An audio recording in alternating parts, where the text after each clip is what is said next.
शंकर पुजारी सर, माननीय प्रदीप गायकी सर, प्राध्यापक टी.के. सरगर सर, ॲडव्होकेट करुणा विमल, माननीय विश्वासराव तरटे, माननीय अंतिमा कोल्हापूरकर, सर्व प्रमुख पाहुण्यांना मी विनंती करतो की त्यांनी विचारपीठावरती आसनस्थ व्हायचं आहे.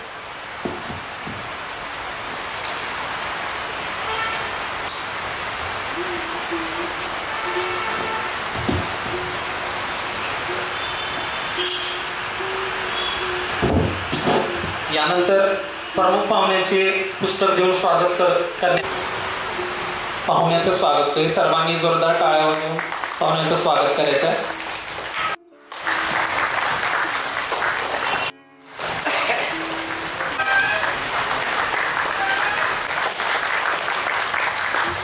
यानंतर माननीय बबनराव रांगे सर,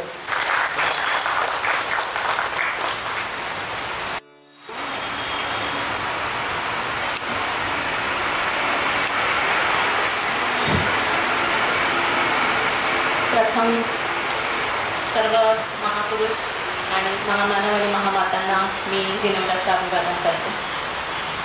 आज या ठिकाणी लोकमाता अहिल्याबाई होळकर यांच्या त्रिशताब्दी जयंतीनिमित्त आज आपण या ठिकाणी जमलेलो आहोत. आजचा हा कार्यक्रम त्रिशताब्दी जयंतीचा आहे हे आपल्या सर्वांना माहितीच आहे. साधारण 300 वर्षापूर्वी एका महिलेनं जे काही क्रांतिकारी पाऊल उचललं होतं आणि उत्तम प्रशासक म्हणून ज्यांनी आपली कारकीर्द गाजवली अशा एका महिलेची जयंती आज आपण या ठिकाणी साजरी करत आहोत. महिला म्हटलं की तिला नेहमीच दुय्यम असं स्थान दिलं गेलेलं आहे, परंतु या दुय्यमत्वाला फाटा देऊन ज्यांनी आपलं आयुष्य पूर्णपणे लोककल्याणासाठी व्यतीत केलं अशा लोकमाता अहिल्याबाईंची जयंती आपण आज या ठिकाणी साजरी करूया. त्यासाठी जाहीर व्याख्यानाचं आयोजन या ठिकाणी केलेलं आहे. या जाहीर व्याख्यानाकरता आपण प्रमुख पाहुण्या म्हणून माननीय डॉक्टर वर्षा चौरे मॅडम मुंबईहून त्यांना या ठिकाणी आमंत्रित करण्यात आलेलं आहे. त्या लेखिका, विचारवंत, सामाजिक भाष्य करणाऱ्या अशा सामाजिक कार्यकर्त्या आहेत. तर त्यांच्याकडून आपल्याला अहिल्याबाईंच्या विषयी खूप वेगळी माहिती आज या ठिकाणी आपल्याला समजणार आहे. त्याचबरोबर या जाहीर व्याख्यानाच्या निमित्तानं विचारमंचावर उपस्थित असलेले या कार्यक्रमाचे अध्यक्ष माननीय बबनराव रांगे सर, माननीय अनिल ममाने सर, त्यानंतर माननीय प्रदीप गायकी सर, माननीय प्राध्यापक टी.के. सरगर सर आणि मार्गदर्शक किसनराव कुराडे सर, त्याचबरोबर माननीय अंतिमा कोल्हापूरकर, माननीय विश्वासराव तरटे हे सर्व मान्यवर या ठिकाणी आज उपस्थित झालेले आहेत. मी सर्वांचं या ठिकाणी मनपूर्वक असं स्वागत करते. आणि त्याचबरोबर आज अहिल्याबाईच्या नावाने दिला जाणारा जो पुरस्कार आहे या पुरस्कारासाठी जे मान्यवर या ठिकाणी विविध भागातून उपस्थित आहेत त्या सर्वांचं सुद्धा मी या ठिकाणी मनपूर्वक स्वागत करते आणि सर्वांनाच धन्यवाद देखील देते की वेळ काढून आपण या ठिकाणी उपस्थित झाला. धन्यवाद. लोकमाता अहिल्याबाई होळकर त्यांच्या 300व्या जयंतीच्या निमित्तानं जगभर त्यांच्या कार्यकर्तृत्वाचा या ठिकाणी जागर होतो आहे. त्यानिमित्तानं आम्ही नेहमीच विविध प्रयोग कोल्हापूरमध्ये करत असतो. सर्वच महामानवांना डोक्यावर घेतलं पाहिजे का, घेतलंच पाहिजे, परंतु डोक्यावर घेत असताना त्यांचे विचार, त्यांचं कार्यकर्तृत्व हे त्यांच्या एकूण जो काय सगळा आवाज आहे तो आपल्या डोक्यात आत पण मेंदूमध्ये गेला पाहिजे. कारण चांगलं मस्तक हे चांगलं काहीतरी करण्याचा प्रयत्न करत असतं. कारण मस्तक हे जग बदलण्याची खूप महत्त्वाची भूमिका पार पाडत असतं. त्यामुळं असं काहीतरी घडावं म्हणून गेली महिनाभर झाला आम्ही विचार करत होतो आणि मग असं वाटलं की एक छोटासा व्याख्यानाचा कार्यक्रम या ठिकाणी आयोजित करूया. व्याख्यान म्हटलं की थोडंसं माहीत आहे की तो सगळा परिणाम होतो, पण तरीही लोक येत आहेत, वेळेचा मुद्दा आहे त्यामुळं कार्यक्रम वेळेत सुरू केलेला आहे. आज लोकमाता अहिल्याबाई होळकर यांचं जीवन काय होतं त्यांचं कार्यकर्तृत्व काय होतं, त्यांचे विचार नेमका काय होते आणि मग त्याची सगळी आजच्या काळामधली प्रस्तुतता काय आहे, आज त्याचं इम्प्लिमेंट किंवा आज त्याची गरज काय आहे, अशा अनुषंगानं डॉक्टर वर्षा चौरे मॅडम या ठिकाणी बोलणार आहेत. आमचे मार्गदर्शक आणि कोल्हापूरचे नेते बबनराव रानगे सर यांच्या अध्यक्षतेखाली हा कार्यक्रम होतो आहे.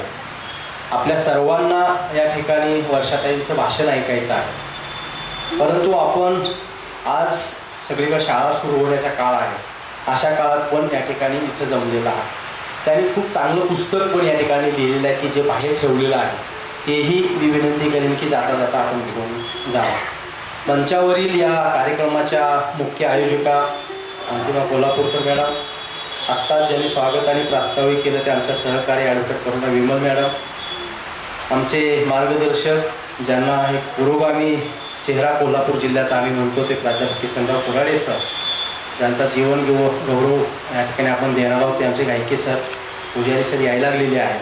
आणि आम्हाला असं वाटलं की या निमित्तानं अहिल्याबाईंच्या विचारांचा वेगवेगळ्या पद्धतीने वेगवेगळ्या भागात जागर करणारे जे काही विविध लोक आहेत ते 8-10 लोकांचा सन्मान करावा, ज्यामध्ये आमचे संजय मुळे सर आहेत छत्रपती संभाजीनगरचे, ललिता अनुषे मॅडम आहेत ज्या कोल्हापूरच्याच आहेत, इथं उपसरपंच म्हणून गडमुशीमध्ये ते काम करतात, मैथिली राऊत मॅडम आहेत ज्या पालघरहून आलेल्या आहेत, शिवशंकर सूर्यवंशी सर आहेत जे हिंगोलीहून आलेले आहेत, माधवी चिंबरकर मॅडम आहेत जे पुण्याहून आलेले आहेत, माननीय मिट्टू आंधळे सर रायगडहून आलेले आहेत, प्राध्यापक राजेंद्र नेवगे सर हेही संभाजीनगरवरून आलेले आहेत छत्रपती संभाजीनगर, आणि ॲडव्होकेट भारत गुरवे सर हे सोलापूरहून आलेले आहेत. आपल्या सर्वांचं स्वागत करतो. पत्रकार बंधू पण या ठिकाणी आलेले आहेत. आपण छानपैकी एक अर्धा तास मॅडमचं व्याख्यान या ठिकाणी ऐकूया आणि त्यानंतर मग पुढचा कार्यक्रम या ठिकाणी चालूच राहील. पण तत्पूर्वी माझी विनंती सर्वांना अशी असणार आहे की कुठल्याही प्रक्रियेमध्ये जात असताना आजचा जो काय सगळा एकूण काळ आहे, मी कालच म्हणत होतो की गेल्या 10 वर्षामध्ये राजकारणामध्ये काय महत्त्वाचं घडलं असेल तर प्रत्येक जातीची प्रथिकं टोकधार पद्धतीनं पुढे आलेली आपल्याला दिसत आहेत आणि माणसं त्या कप्प्यामध्ये बांधली गेलेली. अशा सगळ्या काळामध्ये आमच्यासारखे जात्यांताची भाषा करणारे काही थोडे लोक, ध्येयवेळे लोक, त्यांना असं वाटतं की जातीच्या पुढे जाऊन माणूस पण जपण्याची प्रक्रिया सुरू व्हायला, म्हणजे आपला महामानव आपण बंदिस्त करत असताना त्या महामानवावरती आपण एक प्रकारचा अन्याय करतोय, अत्याचार करतो आहेत, त्यांच्या विचारांना संकुचित करतो आहोत. हा पण एक मुद्दा मला वाटते की तीव्रतेने आपण समजून घ्यायचा प्रयत्न केला पाहिजे.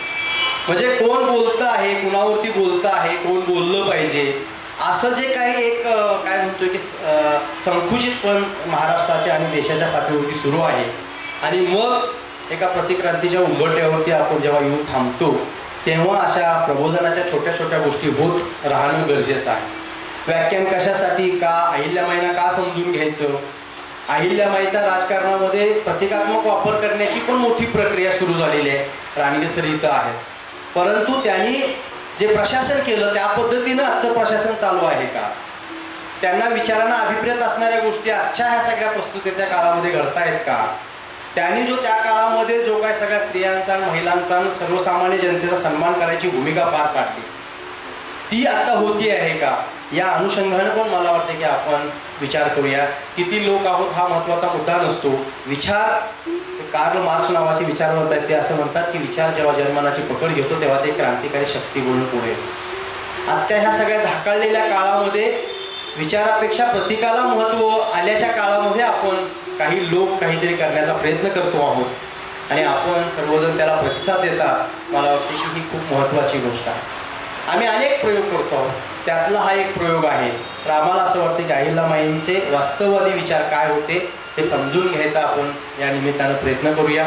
मंचावरील सर्व मान्यवरांचं आणि आपल्या सर्वांचं मी हार्दिक हार्दिक असं स्वागत करतो आणि मी चौरे मॅडमला विनंती करेन की त्यांनी बऱ्यापैकी छान आपलं भाषण या ठिकाणी करावं आणि त्यानंतर मग बाकीची सगळी जी काही प्रक्रिया आहे ती होईल. धन्यवाद.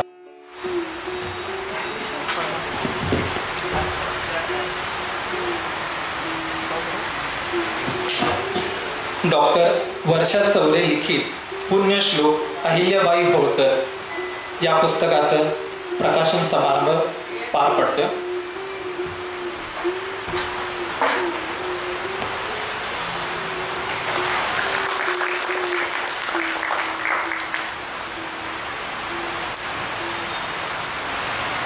श्लोक राष्ट्रमाता अहिल्याबाई यांच्या 300व्या जयंतीनिमित्त आज जो व्याख्यानाचा कार्यक्रम आयोजित केलेला आहे त्यासाठी आयोजक लोकमाता अहिल्याबाई होळकर विचार मंच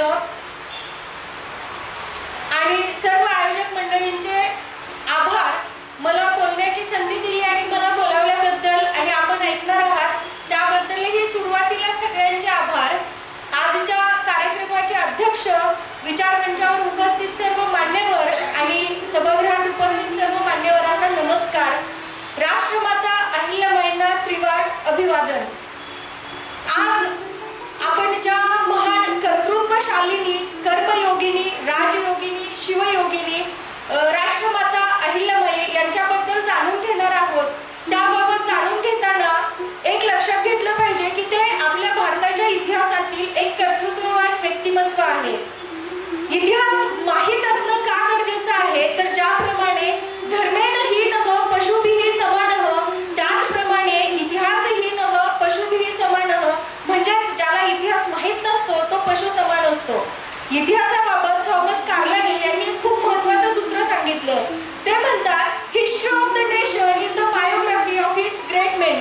याचा अर्थ आहे त्या देशातील कर्तृत्ववान व्यक्तींची चरित्र म्हणजेच त्या देशाचा इतिहास असतो.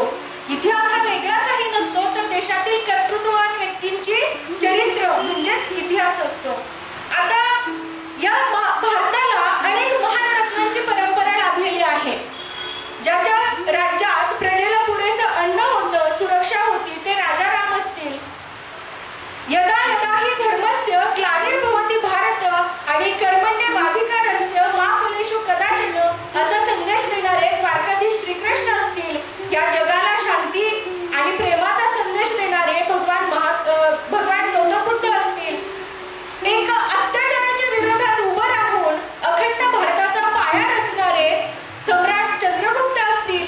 भारतामधलं अखंड भारताची निर्मिती करणारे आणि गौतम बुद्धांच्या शांती आणि प्रेमाचा संदेश जगभर पसरणारे, ज्यांच्या काळात भारताला सोने की चिडिया म्हटलं जायचं, ते सम्राट अशोक असतील किंवा जगा आणि जगू द्या असा संदेश देणारे वर्धमान महावीर असतील.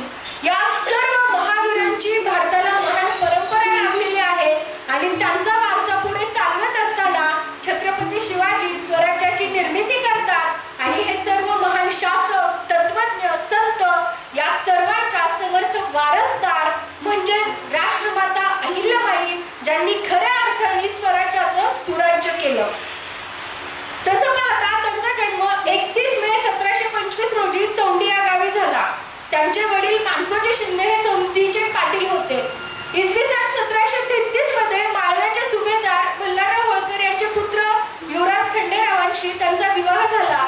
लग्नानंतर घरची सेवा तर चालूच होती आणि याच कालावधीमध्ये जे काही बाल्यावस्थेत त्यांनी थोडंफार वडिलांच्या घरी शिक्षण घेतलेलं होतं त्यापुढचं शिक्षण, युद्ध कौशल्य, सर्व प्रकारचे शस्त्र शास्त्र पारंगतता त्यांनी जोपासली किंवा त्यांच्यामध्ये ती वृद्धिंगत झाली, अभ्यासली. इसवी सन 1754 मध्ये कुंभेरीच्या लढाईत सूरजमल जाटाशी लढता लढता युवराज खंडेरावांचा युद्ध मैदानात मृत्यू झाला. त्यानंतर इसवी सन 1766 मध्ये सासरे मल्हारराव होळकर यांचा मृत्यू झाला आणि त्यावेळी होळकर राज्याची धुरा अहिल्याबाईंच्या खांद्यावरती जबाबदारी येऊन पडली. तसं पाहता इसवी सन 1725 ते 1795 हा कालखंड म्हणजे भारताचा मध्ययुगीन इतिहासाचा कालखंड, 18व्या शतक आपण ज्याला म्हणतो. 18व्या शतकाची सामाजिक, आर्थिक, राजकीय, धार्मिक परिस्थिती पाहता खूप बिकट होती. त्या काळात स्त्रियांना त्यांच्या उन्नतीची कोणतीही साधनं उपलब्ध नव्हती. सती प्रथा, पडदा पद्धती, विधवा केशवपट अशा अनेक अनिष्ट सामाजिक प्रथांना सामोरं जावं लागत होतं. राजकीय परिस्थिती पाहता एक राजा दुसऱ्या राज्यावरती आक्रमण करून कुरघोड्या केल्या जात होत्या. अतिशय धार्मिक अंधाधुंद पसरलेली होती, धार्मिक अधांतरता होती असं आपण म्हणू शकतो. आणि परिणामी या सगळ्यांचा परिणाम म्हणून आर्थिक परिस्थिती देखील अतिशय बिकट होती. परंतु या कर्मयोगिनी राजमाता लोकमाता अहिल्याबाईंचं राज्य मात्र सुखी, शांती, समाधानी आणि ऐश्वर्य संपन्न होतं. असं का होतं तर त्यासाठी कारणीभूत होते त्यांचं उत्कृष्ट प्रशासन, त्यांचा मुत्सद्दीपणा, त्यांची न्याय निपुणता, त्यांची धर्मपरायणता, त्यांची कर्तव्यदृष्टी. ज्यावेळी आपण त्यांचं जीवनपट पाहिला, सामाजिक आर्थिक राजकीय परिस्थिती 18व्या शतकातली पाहिली आणि आजची परिस्थिती पाहिली तर जमीन आसमानचा फरक आपल्याला जाणवतो. आता त्यांचं प्रशासन कसं होतं तर त्यांच्या न्यायदानाच्या बाबतीत सांगायचं झालं तर त्यावेळी मध्य भारतामध्ये न्यायासाठी 2च व्यक्ती प्रसिद्ध होते. एक दक्षिणेत रामशास्त्री प्रभुणे आणि उत्तरेत अहिल्याबाई होळकर. त्यांच्या काळात त्यांच्या राज्यात त्यांच्या प्रजेला मोफत आणि जलद न्याय मिळत असे. आज आपल्याला न्याय मिळतो का, कोर्टामध्ये केसचा निकाल लागतो आणि खऱ्या अर्थाने न्याय मिळतो का, याचाही आपण थोडासा विचार करणं गरजेचं ठरतं. त्यांच्या प्रशासनाचा दुसरा भाग म्हणजे त्यांची उत्कृष्ट प्रशासन नीती, उत्कृष्ट परराष्ट्र धोरण. त्यासाठी त्यांनी काय केलेलं होतं तर त्यांच्या राज्यात वेगवेगळ्या 27 राजांचे वकील होते आणि त्यांचे वकील त्या बाहेरच्या राज्यात दुसऱ्या राजांच्या दरबारी होते. यामुळे काय व्हायचं, प्रत्येक राज्यातली परिस्थिती, तिथल्या घडामोडी त्यांना समजायच्या. आणि दुसरं एक महत्वाचं त्यांच्या प्रशासनाचं कौशल्य म्हणजे त्यांचं गुप्तहेर खातं. ज्यावेळी 1767 मध्ये माळव्याचे सुभेदार मालेराव अहिल्याबाईंचे पुत्र यांचा मृत्यू झाला, त्यावेळी आता होळकर राज्याला कोणीच पुरुष वारसदार नाही असा विचार करून दरबारातील दिवाण गंगोबादादा चंद्रचूड यांनी राघोबादादांना पत्र लिहिलं आणि त्यांना सांगितलं की आता इथं कोणीही कर्ता पुरुष शिल्लक नाही होळकर संस्थांमध्ये, तर तुम्ही आता हे राज्य तुमच्या हाती घ्या. आणि हे राज्य काबीज करण्याच्या उद्देशानेच राघोबादादा 50,000 सैन्याची फौज घेऊन इंदोरवरती चालून येत होते आणि ते चालून येत आहेत याची बातमी अहिल्याबाईंना त्यांच्या गुप्तहेर खात्यातील उदाबाई या त्यांच्या गुप्तहेराकडून मिळाली. यावरून आपल्या लक्षात येतं की त्यांच्या गुप्तहेर खात्यामध्ये महिलांचा देखील समावेश होता. आणि ही इतकं उत्कृष्ट गुप्तहेर खातं असल्यामुळे त्यांना ही माहिती मिळाल्यामुळे त्याचा परिपाक असा झाला की त्यांनी राज्यावरती आक्रमण होऊच दिलं नाही. राघोबादादा क्षिप्रा नदीच्या काठावरती आपला तळ ठोकून राहिले, त्यावेळी अहिल्याबाईंनी राघोबादादांना पत्र पाठवलं आणि अतिशय खरे बोल सुनावले. त्यांनी सरळ सांगितलं, मी एक महिला आहे, अबला आहे असं समजून तुम्ही जर माझी दौलत गिळंकृत करून पाहत असाल तर ते चुकीचं ठरेल. तुमचा आणि माझा सामना रणांगणात होईल. माझ्यासोबत 500 महिलांची लढाऊ महिलांची फौज असेल. युद्धाच्या मैदानात आपला सामना होईल. ज्यावेळी युद्ध होईल, मी जरी हारले तरी मला कोणी नावं ठेवणार नाही. पण यदा कदाचित तुम्ही जर महिलांकडून हारलात तर जगात तोंड दाखवायला तुम्हाला जागा राहणार नाही. याचा विचार करावा. मी एक स्त्री अबला असं समजून जर कोणी माझं राज्य गिळंकृत करून पाहत असेल तर ते त्यांचे मनसुबे कधीही पूर्ण होऊ दिले जाणार नाहीत. सुभेदारांच्या कृपेने इथेही कोणी बांगड्या घालून बसलेलं नाही. असं म्हणजे त्यांचं एक बाणेदारपणाचं पत्र त्यांनी पाठवलं. त्यामुळे राघोबादादा खजील झाले आणि त्यांनी युद्ध राज्य गिळंकृत करण्यासाठी आक्रमण करण्याचं मनातून विचार काढून दिला आणि त्यांनी अहिल्याबाईंना पत्र पाठवलं की मी तर आपल्या मुलाच्या मृत्यूनंतर आपल्या दुःखात सहभागी होण्यासाठी मातमपूर्तीसाठी आलेलो आहे. त्यावर परत अहिल्याबाईंनी उत्तर पाठवलं की मातमपूर्तीसाठी 50,000ची फौज घेऊन कोणी येतं हे तर मी कधी ऐकलं नाही किंवा पाहिलं नाही. राघोबादादांचं जे आक्रमण होतं ते युद्ध न करता त्यांनी परतवून लावलं होतं. ही एक जगाच्या इतिहासातली अशी एक एकमेव लढाई आहे जी प्रत्यक्ष रणभूमीवरती युद्ध न करता जिंकली गेलेली आहे. दुसरं पाहिलं त्यांच्या बाणेदारपणाबाबतीत जर जाणून घ्यायचं म्हटलं तर अहिल्याबाईंचे त्यावेळी सैन्य व्यवस्था पाहणारे होळकर संस्थांचे सैन्य सेनापती तुकोजीराव होळकर. काही कारणांमुळे तुकोजीराव आणि अहिल्याबाईंमध्ये काही मतभेद झाले होते आणि त्या मतभेदांमुळे तुकोजीरावांनी महादजी शिंदेंना मध्यस्थी करण्यासाठी अहिल्याबाईंकडे पाठवलं महेश्वर दरबारी. आणि बरेच दिवस महादजी शिंदे राहिले, त्यांची हिंमत होत नव्हती. पण एक दिवस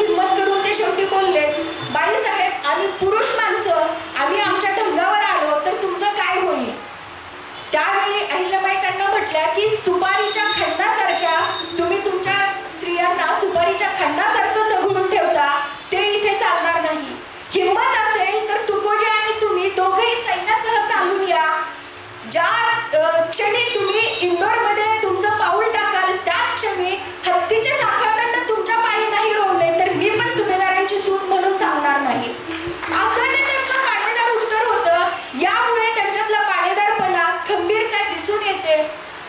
जी समाज व्यवस्था स्त्रियांना माणूस म्हणून स्वीकारायला तयार नव्हती, पतीच्या निधनानंतर ज्या काळामध्ये स्त्रियांना जिवंत जाळलं जायचं सती म्हणून, त्या काळामध्ये व्यवस्थेच्या विरुद्ध हे बंड पुकारलं. यामुळे आपण राष्ट्रमाता अहिल्याबाईंना विद्रोही देखील म्हणू शकतो.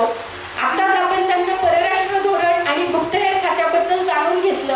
आजची प्रस्तुतता सांगताना आपला परवाच झालेला जो अटॅक होता, पहलगावचा जो हल्ला होता, तर त्यावेळी आपलं गुप्तहेर खातं काय करत होतं, आपली सैन्य व्यवस्था अपुरी पडतीये का, असे प्रश्न आपल्या समोर उभे राहतात. 18व्या शतकामध्ये दळणवळणाची साधनं तेवढ्या मोठ्या प्रमाणात उपलब्ध नव्हती, तरी सुद्धा त्यांना ती माहिती मिळाली. आणि आज आपल्याकडे दळणवळणाची सर्व साधनं असताना आपण कुठेतरी गाफील राहतोय का, किंवा आपल्याला इतिहासातून प्रेरणा या गोष्टींमधून घ्यावीच लागेल. पण आपण अहिल्याबाईंची 300वी जयंती साजरी करत असताना, त्यांच्या नावाचा उदो करत असताना आपण कुठेतरी हे त्यांचं कर्तृत्व डोळ्यासमोर ठेवून त्यातून प्रेरणा घेऊन पुढे गेलं पाहिजे. त्यांच्याकडे चोख सैन्य व्यवस्था होती. त्या स्वतः लष्करी दृष्ट्या, सैनिकी दृष्ट्या पूर्णपणे प्रशिक्षित होत्या, पारंगत होत्या, युद्धकलेमध्ये पारंगत होत्या आणि त्यांचे सैन्य देखील तसेच पारंगत होते. त्यांच्या जीवन कार्यामध्ये त्यांना लढाईचे खूप कमी प्रसंग आले. त्यांचा बहुतेक करून जीवनकाळ हा निर्माण कार्यांमध्ये गेला. त्यांनी जे काही निर्माण कार्य केलं, 12,673 ठिकाणी त्यांचं निर्माण कार्य आहे. मंदिर, घाट, बारव, तलाव असतील यांच्या माध्यमातून त्यांनी जे निर्माण कार्य केलं, आपले 12 ज्योतिर्लिंग, सप्तपुरी, 4 धाम या ठिकाणी जे त्यांनी निर्माण कार्य केलं, हे सर्व निर्माण कार्य त्यांच्या खाजगीच्या संपत्तीतून होतं. होळकर संस्थान एकमेव असं संस्थान होतं ज्यांची राज्याची सरकारी तिजोरी वेगळी आणि खाजगी संपत्ती वेगळी होती.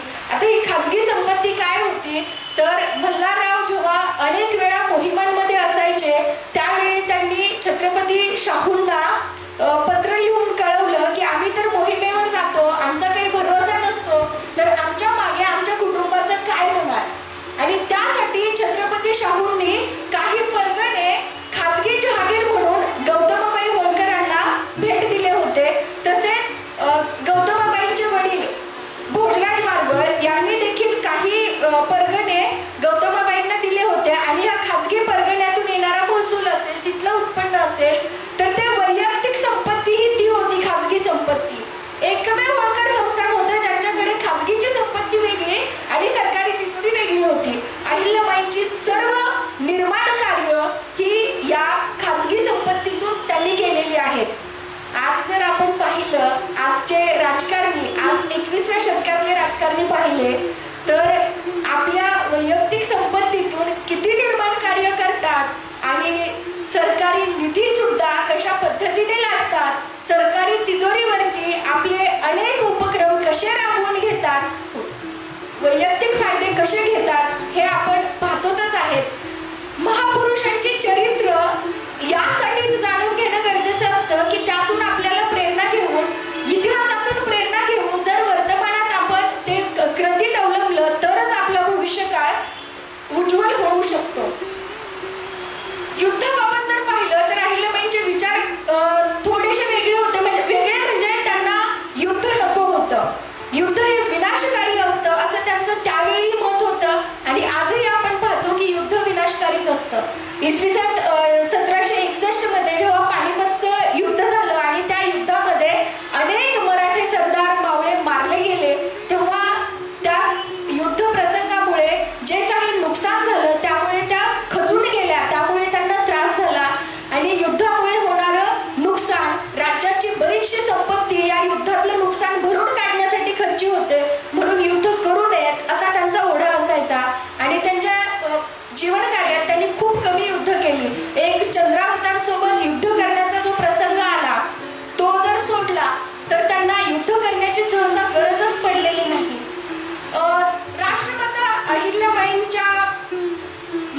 विषयक धोरणाविषयी जाणून घेताना महिलांबाबत जे काही त्यांनी धोरणं आखली त्यामध्ये त्यांनी काय केलं तर त्यांनी हुंडा पद्धतीला विरोध केला. सगळ्यात महत्वाचं, हुंड्यामुळे काय होतं तर अनेक रूपवर मुलींची लग्न रखडली जायची, लग्न व्हायची नाहीत. दुसरी गोष्ट, हुंडाबळीमुळे अनेक मुलींचे प्राण जायचे. या गोष्टीला विरोध करण्यासाठी त्यांनी हुंडा पद्धत बंद करण्यासाठी प्रयत्न केले, सती प्रथेला विरोध केला, विधवांना त्यांचे हक्क मिळवून देण्यासाठी त्यांनी आपल्या राज्यात तसे हुकूम काढले, विधवांना संपत्तीचा हक्क दिला, त्यांना पतीच्या संपत्तीचा हक्क देऊन त्यांना दत्तक वारस घेण्याचा देखील अधिकार त्यांनी कायदेशीररित्या देऊन दिला. आज आपण पाहतो आपल्या संविधानाने सर्व महिलांना अधिकार दिलेले आहेत. आपल्याला आज मुलगा मुलगी एक समान म्हणतो, शासनही या दृष्टीने अनेक उपक्रम राबवतं. बऱ्यापैकी आज 21व्या शतकामध्ये लोकांमध्ये परिवर्तन झालेलं आहे. सगळीकडे आपण पाहतो की मुलगा मुलगींना समान न्याय असावा, त्यांना समान वागणूक असावी असे प्रयत्न केले जातात. पण 18व्या शतकामध्ये मल्हारबाईंनी जे केलं ते काळाच्या खूप पुढचं होतं. जो काळ स्त्रियांचं अस्तित्व नाकारत होता त्या काळामध्ये आपल्या मुलाच्या मृत्यूनंतर विधवा सुनेच्या हाती 16 कोटीची संपत्ती देऊन या राज्याची पूर्ण जबाबदारी तिच्यावर सोपवणं एवढंच नाही तर तिला सती जाण्यापासून रोखण्यासाठी जी त्यांनी गळ घातली की तुझ्या रूपात माझा मुलगा जिवंत आहे असं समजेल आणि माझ्यासाठी अहिल्या मेली असं समजेल, तू सती जाऊ नकोस, हे राज्य अनाथ करू नकोस, तुझी मुलं तर अनाथ होतीलच पण हे राज्य अनाथ होईल. हे जे मल्हाररावांचं गळी घालणं होतं, त्यांना विनंती करणं होतं की तू सती जाऊ नकोस, हे काळाच्या खूप पुढचं होतं. आज आपण मुलगा मुलगी समान म्हणताना स्वतःचाच मुलगा आणि स्वतःची मुलगी समान म्हणतो. पण 18व्या शतकात मल्हारबाईंनी जो दूरदृष्टिकोन दिला की केवळ मुलगा मुलगी म्हणजे स्वतःचा मुलगा मुलगी समान नाही तर माझी सून ही मला माझ्या मुलासमान आहे, हा मल्हारबाईंचा आदर्श घेणं ही तितकंच गरजेचं आहे. आपल्याला प्रश्न पडत असेल की मी मल्हारबा का म्हणते, कारण मल्हाररावांनी त्यांच्या आयुष्यामध्ये 52 लढाया जिंकल्या, अटक ते कटक स्वराज्याचा विस्तार केला, ते स्वराज्याचे एक खूप मोठे आधारस्तंभ होते. तर त्यांना मल्हारबा का म्हणते, रणझुंजार मल्हारबांना श्रीमंत महाराजे मल्हारराव होळकर ज्या ठिकाणी आपल्या सुनेला आपला मुलगा मानतात तिथेच ते मल्हारबा होतात. बा म्हणजे एक असा बाप जो काळाच्या पुढची दृष्टी ठेवतो. मल्हारबाईंच्या विद्यापीठामध्ये तयार झालेल्या अहिल्याबाई असं जे म्हटलं जातं ते अतिशय सार्थक ठरतं. कारण काय तर मल्हाररावांनी जी अहिल्याबाईंना पत्र पाठवली त्या पत्रांच्या माध्यमातून ते त्यांना मार्गदर्शन करत असत. राज्यकारभाराबाबतीत असेल, सैन्य व्यवस्थेबाबतीत असेल, ते मार्गदर्शन करायचे. आज आपल्याकडे डिस्टन्स एज्युकेशन हा जो प्रकार आहे तर त्याचं उत्तम उदाहरण हे आपल्याला आपण मानू शकतो. बऱ्याच ठिकाणी पुराण काळापासून आजपर्यंतही आपण रक्षकच भक्षक झाल्याचं पाहतो. बऱ्याच ठिकाणी हे आपल्याला पाहायला मिळतं की रक्षक भक्षक होतात. पण जगाच्या इतिहासातील अहिल्याबाईंचं एकमेव उदाहरण असं आहे की ज्यांनी भक्षकांना रक्षक बनवलं. त्यांच्या राज्यामध्ये सातपुडा पर्वतरांगातून जे काही व्यापारी मार्ग होता, जंगल होतं, त्या जंगलातून जाणाऱ्या व्यापाऱ्यांना तिथले चोर दरोडेखोर लुटायचे, व्यापाऱ्यांची लूट व्हायची. तर ही व्यापाऱ्यांची लूट कोण करतं तर तिथले जे लोक चोर दरोडेखोर व्यापाऱ्यांची लूट करतात हे जेव्हा त्यांना कळलं तर तेव्हा त्यांनी घोषणा केली की या चोर लुटारूंचा दरोडेखोरांचा जो बंदोबस्त करेल त्याच्यासोबत मी माझ्या मुलीचा विवाह लावून देईल. आता जे आपण म्हणतो की महापुरुषांना जाती धर्मात अडकवणं चुकीचं ठरतं, यासाठी आपल्याला आदर्श घेणं गरजेचं ठरतं. कारण काय, अहिल्याबाईंनी जेव्हा ही घोषणा केली की जो कोणी चोर लुटारूंचा बंदोबस्त करेल त्याच्याशी माझी कन्या मुक्ताईचा विवाह लावून देईल, त्यांनी त्यावेळी जात धर्म पाहिलं नाही, कर्तृत्व पाहिलं. जो कर्तव्यवान असेल तो माझा जावई असेल, त्याला मी माझी कन्या देईल. आणि यशवंतराव फणसेंनी तिथल्या दरोडेखोरांचा बंदोबस्त केला.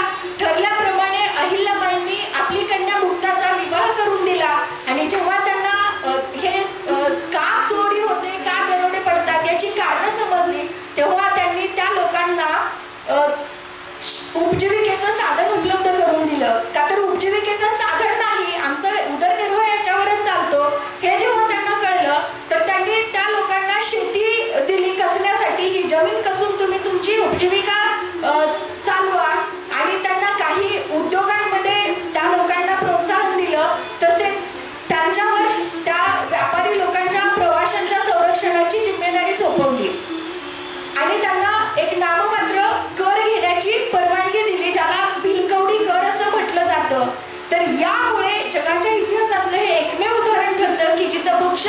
रक्षक बनले.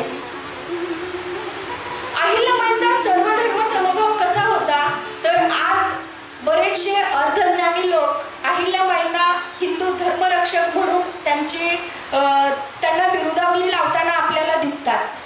त्या हिंदू धर्मरक्षक होत्या का? नक्कीच त्यांनी हिंदू धर्माच्या रक्षणाचं, संरक्षणाचं आणि तो जतन करण्याचं काम केलेलं आहे. पण यामुळे त्यांना केवळ एका धर्मात अडकवून ठेवणं कितपत योग्य आहे? 12 ज्योतिर्लिंग, सप्तपुरी, 4 धाम याचबरोबर असंख्य मंदिरांचं निर्माण कार्य त्यांनी केलं.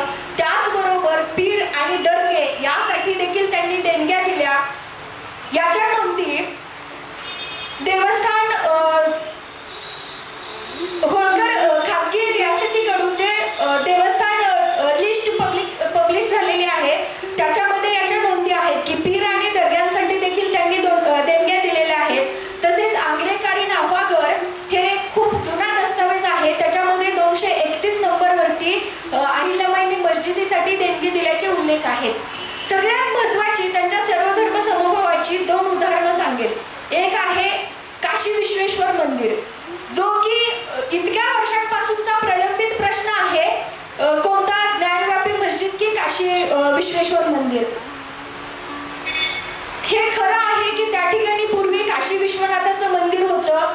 मुघलांनी ते मंदिर पाडलं, त्या ठिकाणी मस्जिद बांधली, हे देखील खरं आहे. मल्हाररावांना त्या ठिकाणी ती मस्जिद पाडून परत काशी विश्वनाथाचं मंदिर पुनर्स्थापित करायचं होतं. परंतु त्यांच्या युद्ध मोहिमांमुळे, इतर कामांमुळे त्यांना ते शक्य झालं नाही. ते काम अहिल्याबाईंनी 1785 मध्ये पूर्ण केलं. काशी विश्वेश्वर मंदिर बांधत असताना त्यांनी काय केलं तर मस्जिद पाडून मंदिर बांधलं नाही.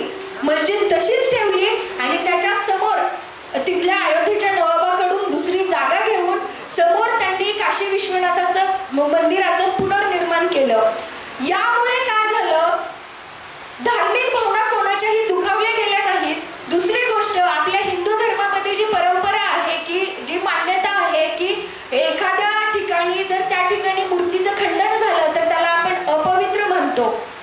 त्या अपवित्र जागी परत मंदिर बांधून का ठेवायचं? त्यासाठी ते पावित्र्य राखण्यासाठी देखील त्यांनी समोर मंदिर बांधलं आणि त्या काशी विश्वेश्वर मंदिराच्या संरक्षणाची जबाबदारी अयोध्येचा नवाब आणि ह्या समोरच्या ज्ञानवापी मस्जिद ट्रस्टला देऊन टाकली. आज जर आपण पाहिलं, आजही आपण काशी विश्वेश्वरला गेलं, मंदिरातून दर्शन करून बाहेर पडलं तर समोर मस्जिद दिसते आणि मशिदीतून बाहेर येताना समोर मंदिर दिसतं. सर्व धर्म समभावाचं, धार्मिक ऐक्याचं हे खूप मोठं प्रतीक आहे. सोरटे सोमनाथचं मंदिर अनेक परकीय आक्रमकांनी अनेक वेळा पाडलं. माझ्या माहितीनुसार 11 वेळा सोरटे सोमनाथचं मंदिर पाडल्याचे उल्लेख मला सापडलेले आहेत. 12व्या वेळी अहिल्याबाईंनी सोरटे सोमनाथचं मंदिर बांधलं. त्या मंदिरच्या संरक्षणाची जिम्मेदारी तिथल्या मस्जिद ट्रस्टला दिली. एवढंच काय, त्या मस्जिदमध्ये दिवाबत्तीची सोय देखील, त्यासाठी निधी देखील त्यांनी उपलब्ध करून दिला. सर्व धर्म समभाव राष्ट्रपुरुषांचा पाहत असताना त्यांनी काय काय कार्य केलं हे पाहणं नक्कीच गरजेचं ठरतं. यामुळेच मी म्हणते की अहिल्याबाईंना आपण केवळ एका धर्मामध्ये अडकवून ठेवणं कितपत योग्य आहे, कारण त्यांचं कार्य जे होतं ते संपूर्ण मानवजातीसाठी आणि मानवतावादी दृष्टिकोनातून होतं. ज्या आपल्या प्रजेच्या लोकमाता झाल्या, राज्यातील प्रजेचं सुखदुःख ज्यांनी समजून घेतलं, त्यांच्या पूर्ण खाण्यापिण्यासाठी कशी व्यवस्था करता येईल हे पाहिलं, त्या लोकमातांनी केवळ माणसांच्याच नाही तर किडा, मुंगी, पक्षी, प्राणी यांची देखील व्यवस्था केली. पक्ष्यांसाठी राखीव शेतं घेतली, प्राण्यांसाठी राखीव कुरणं ठेवली. एवढंच काय, माशांसाठी नदीच्या पाण्यामध्ये पिठाचे गोळे सोडण्याची प्रथा देखील त्यांनी चालू केली. ज्या लोकमातेनी आपल्या जीवन काळामध्ये केवळ मानवच नाही, केवळ मानव निर्मित धर्म हिंदू मुस्लिम हेच नाही तर निसर्ग निर्मित धर्म नर मादी पशु पक्षी प्राणी यांची देखील काळजी घेतली. त्यांना एका धर्मामध्ये अडकवून ठेवणं कितपत योग्य ठरेल याचा आपण विचार करणं गरजेचं ठरतं. कोणत्याही महापुरुषांना जाती धर्माच्या चौकटीत अडकवणं चुकीचं ठरतं. आजचं राजकारण, आजची परिस्थिती सामाजिक आणि आणि राजकीय जगातली परिस्थिती पाहता नक्कीच अहिल्याबाईंचे विचार प्रेरणादायी ठरतात. युद्ध विनाशकारी असतं हे त्या 18व्या शतकात सांगून गेल्यात आणि आज आपण जेव्हा पाहतो युक्रेन आणि रशिया युद्ध असेल, बऱ्याच ठिकाणी होणारी इतर देशांमधली युद्ध असतील, त्यावेळी होणारी हानी आपण पाहतो, आपल्या लक्षात येते की युद्ध नक्कीच विनाशकारीच असतो. युद्ध टाळलीच पाहिजेत. युद्ध नको, शांती हवी, प्रेमाने जग जिंकता येतं. आता तसं पाहता अहिल्याबाईंची जी काही निर्माण कार्य होती ती फक्त त्यांच्या इंदोर या एका राज्यामध्ये किंवा माळवा प्रांतापुरती मर्यादित नव्हती, तर सम्राट अशोकाने निर्माण केलेला अखंड भारत त्यांनी सांस्कृतिक दृष्ट्या जोडून ठेवला. केदारनाथ पासून जगन्नाथपुरी असेल, रामेश्वर असेल, सोरटी सोमनाथ असेल, असा एक त्यांच्या निर्माण कार्याने सुवर्ण चौकोन तयार होतो. पुढे काही दशकांमागे अटल बिहारी वाजपेयी भारताचे पंतप्रधान असताना त्यांनी याच सुवर्ण चौकोनाचा आधार घेत रस्त्यांच्या माध्यमातून देश जोडण्याचा उपक्रम अटल बिहारींनी अंमलात आणला आणि तो राबवला. महापुरुषांचे विचार जेव्हा आपण कृतीत उतरवतो तेव्हा नक्कीच काहीतरी कृतिशील आणि निर्माणात्मक, ज्याला आपण क्रिएटिव्ह म्हणतो, ते घडतं. युद्धाची गरज किंवा लढाईची गरज ही डिस्ट्रक्टिव्ह करण्यासाठी असते, बाकी तर प्रेमाने जग जिंकता येतं. आपण पाहिलं की त्यांची निर्माण कार्य अखंड भारतभर होती. आता अखंड भारतभर राज्य कोणाचं होतं? त्यांच्या एकटीचं होतं का? किंवा सर्वत्र हिंदूच राज्य होते का? तर नाही. बऱ्याच प्रांतांमध्ये मुस्लिम राज्यकर्ते होते. त्या प्रदेशात देखील त्यांनी मंदिरं बांधली, तलाव, विहिरी, बारवा बांधल्या, त्यांचं निर्माण कार्य केलं, झाडे बांधली. अशा पद्धतीने जे त्यांचं निर्माण कार्य होतं त्याला कुठल्याही जाती धर्माची, प्रांताची बंधनं आडवी येऊ शकली नाहीत. कोणताही राजा त्यांना त्यांच्या निर्माण कार्यापासून अडवू शकला नाही की आमच्या राज्यात हे करू नका, भलेही तो हिंदू असेल, मुस्लिम असेल, कोणत्याही धर्माचा असेल. याचं कारण काय होतं तर अहिल्याबाईंचा दरारा. त्यांचा दरारा कोणता होता? त्या खूप आक्रमक आणि अशा एकदम क्रूर शासक होत्या का? तर नाही. त्या जितक्या साध्वी, एक पुण्यशील, लोकांसाठी राज्य करणाऱ्या लोकमाता होत्या. आज आपण भारताच्या संविधानात जे पाहतो, वेलफेअर स्टेट ही जी संकल्पना आहे ती अहिल्याबाईंच्या प्रशासनातून आलेली आहे.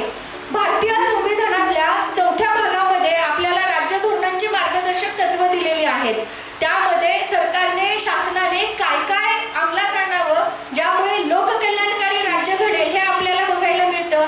आणि या सर्व गोष्टींचा पाया आपल्याला अहिल्याबाईंच्या प्रशासनामध्ये दिसून येतो.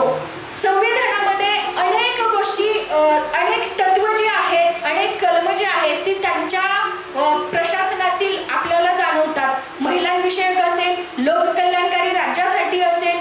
त्या काळामध्ये आपला नातू नथोबा याचा जेव्हा मृत्यू झाला, अहिल्याबाईंच्या मुलीचा मुलगा नथोबाचा मृत्यू झाला क्षयरोगाने. आपल्या नातवाचा क्षयरोगाने मृत्यू झाला हे कळल्यानंतर त्या काळात अहिल्याबाईंनी क्षयरोगावरती संशोधन केंद्र चालू केलं होतं.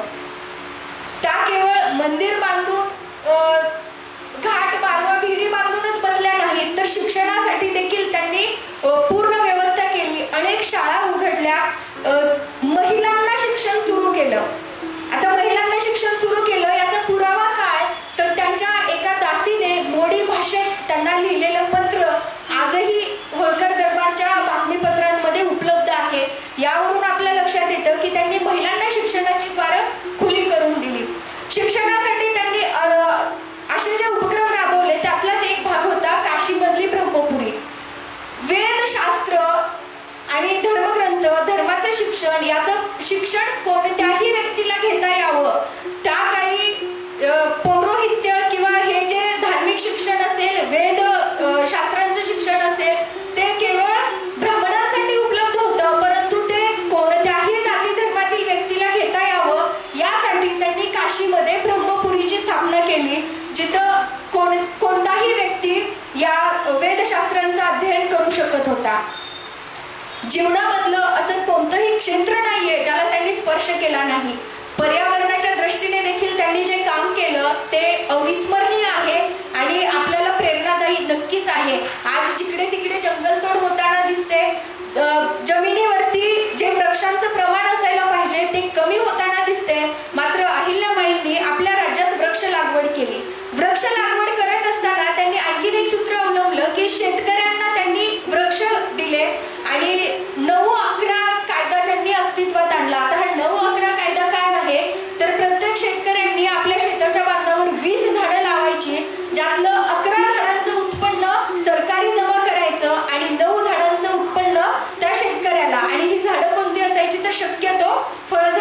पाहिजे. त्यांनी नक्षत्रवन ही संकल्पना अस्तित्वात आणली. बाभळ, वड, पिंपळ अशी जी मोठमोठी डेरेदार वृक्ष असतात ती वृक्ष त्यांनी सर्वत्र लावली वृक्ष लागवड करताना. यामुळे काय झालं तर ह्या वृक्षांच्या मुळं जी असतात ती माती घट्ट धरून ठेवतात, जमिनीची धूप कमी होते, पावसाचं पाणी जमिनीत मुरलं जातं. यामुळे त्यांच्या राज्यामध्ये कधीही दुष्काळ पडला नाही. जगाच्या इतिहासात जग यांची नोंद घेतं की आदर्श सलग 28 वर्ष आदर्श राज्यकारभार करणारी एकमेव राज्यकर्ती म्हणून ज्यांची जगाने नोंद घेतलेली आहे त्या राष्ट्रमाता लोकमाता अहिल्याबाई. महिलांसाठी त्यांनी राबवलेलं धोरण हुंडाबंदी विरोधी आज आपण पाहतोय नवीनच प्रकरण आहे. अगदी आपल्या 4 दिवसाखालचं कोट्यवधी रुपये मुलीच्या हुंड्यावरती खर्च केले तरी सुद्धा त्या मुलीचा बळी गेला. मग यावेळी आपल्याला हे विचार नक्कीच प्रेरक करतील की हुंडाबंदी केली पाहिजे. आणि दुसरी गोष्ट, हुंड्याच्या बदल्यात त्यांनी गाय अंधन देण्याची प्रथा चालू केली, ज्यामुळे त्या कुटुंबाला कायमस्वरूपी उत्पन्नाचा स्रोत तयार झाला. अशा जे काही दिशादर्शक गोष्टी ठरतात त्या आपण नक्कीच आपल्या जीवनामध्ये अवलंबल्या पाहिजेत. शेवटी जाता जाता संदेश देईल, कोणत्याही महापुरुषांना जाती धर्माच्या चौकटीत अडकवू नये. आज महापुरुषांची जयंती साजरी करत असताना, त्यांचा उदो करत असताना त्यांचं कार्य कर्तृत्व खरंच आपल्याला समजले का? महापुरुष हे डोक्यावर घेऊन नाचण्यासाठी नसतात, तर त्यांचे विचार आपल्याला डोक्यात घेऊन ते कृतीत अवलंबण्यासाठी असतात. हे आपण सर्वांनी कृतीत आणणं गरजेचं आहे. शेवटी रामनारायण त्रिपाठी यांच्या अहिल्याबाईंबद्दलच्या 2 ओळी सांगेल. तू राजनीति की ज्ञाता थी, तू भारत की भाग्य विधाता थी. तू राजनीति की ज्ञाता थी, तू भारत की भाग्य विधाता थी. लक्ष्मी, चंडी, सरस्वती, देवी, शक्ती एक संग आई थी. हे ममता की मूर्ती, तुम्हें शतशत नमन, तुम्हें शतशत नमन. धन्यवाद. जय पुण्यश्लोक अहिल्यादेवी होळकर यांच्या त्रिशताब्दीच्या निमित्तानं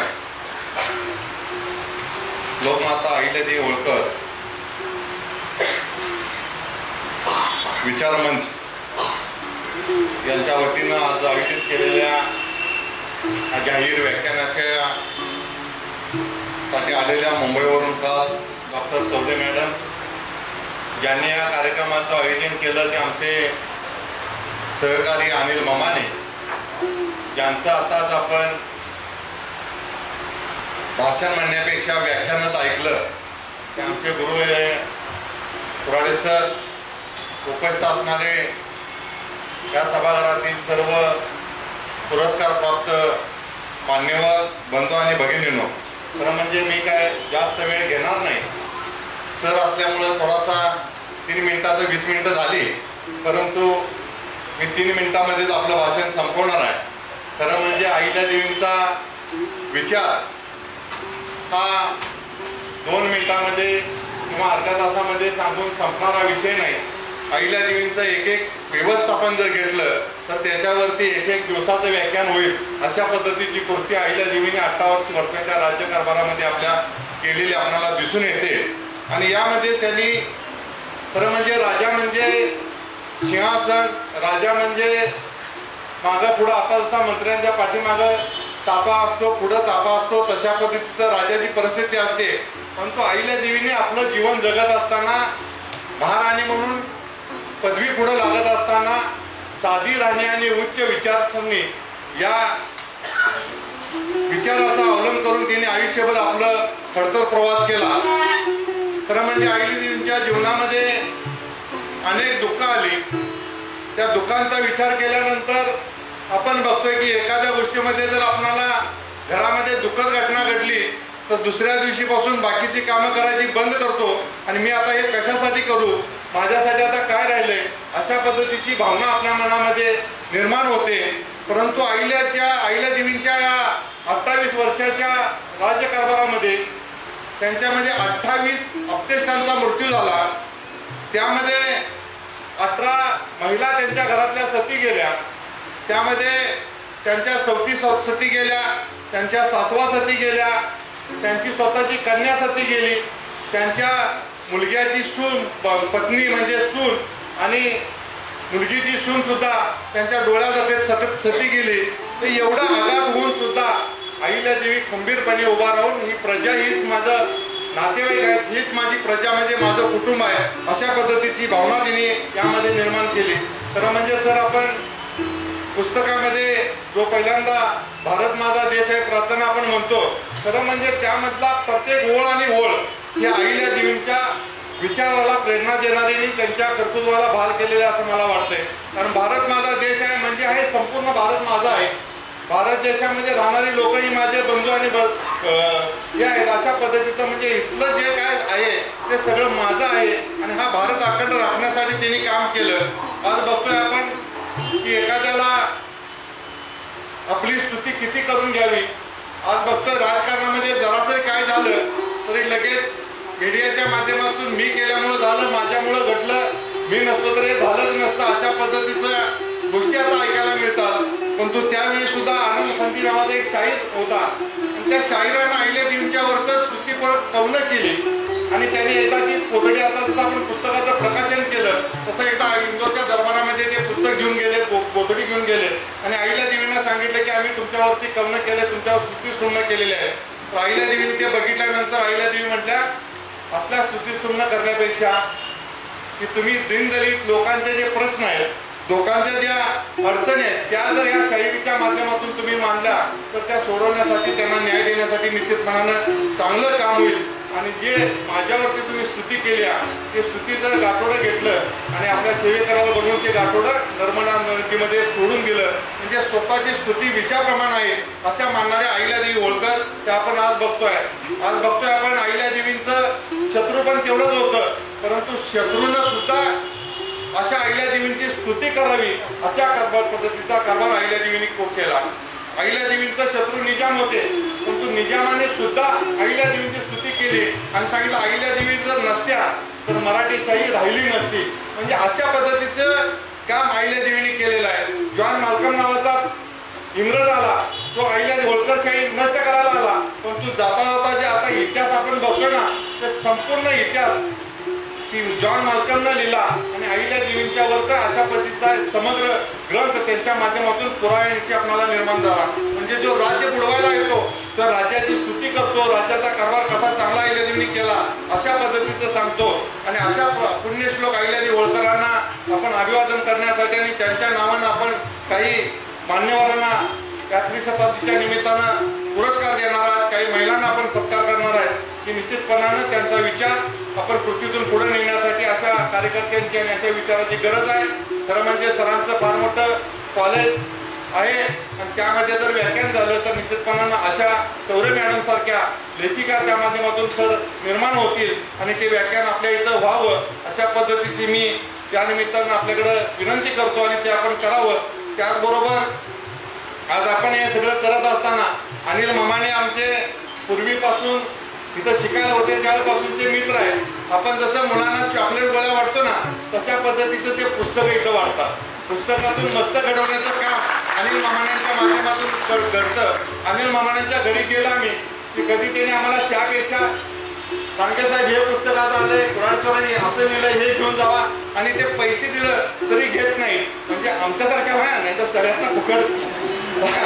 तर अशा पद्धतीचे अनिल मामाने म्हणजे पुस्तकाच्या रूपानं कर्तृत्ववान एक निर्माण करणारा कार्यकर्ता या कोल्हापूरमध्ये निर्माण झालेला आहे. त्याला सुद्धा आपण जपलं पाहिजे. त्यांच्यावरती सुद्धा अनेक गोष्टी अहिल्यादेवींच्यावर जसे अन्याय अत्याचार झाले तसं अनिल मामांच्यावर पण अनेक गोष्टी झाल्या, पण खंबीरपणे ते आपण विसरले. कारण त्या महापुरुषांचा विचार जोपासण्यासाठी तुमच्यासारख्या कार्यकर्त्यांची इथं गरज आहे असं या निमित्तानं मला वाटतं. आपण इथं बोलवून मला अध्यक्षस्थान दिलं, आमचा इथं सत्कार केला, याबद्दल पुन्हा एकदा आपल्या सर्व टीमला शुभेच्छा देतो, धन्यवाद देतो आणि मी थांबतो. जय अहिल्या, जय मला.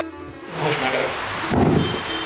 आताच रांडगे साहेबांनी आणि सरांनीही सांगितलं आयुष्यामध्ये ज्यांचं वैयक्तिक आयुष्य काळकुट्ट होतं पण प्रशासन शुभ्रधवल होतं अशा अहिल्याबाईंच्या बाबत आपण एक निबंध स्पर्धा ठेवलेल्या आहेत. त्याचं कारणच आहे की आपल्या सर्वांना प्रेरणा मिळाली पाहिजे. त्यांच्या जीवन चरित्रातून त्यांच्या कार्यातून प्रेरणा घेण्यासाठी त्यांचं जीवन हेच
धन्यवाद मॅडम. त्यानंतर आपण पुढील कार्यक्रमाकडे अभिनंदन करायचं आहे. माननीय शंकर पुजारी सर, माननीय प्रदीप गायके सर.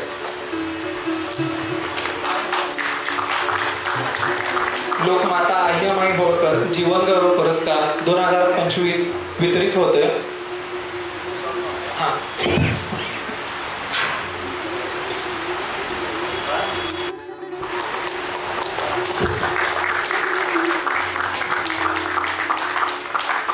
समोर वेट.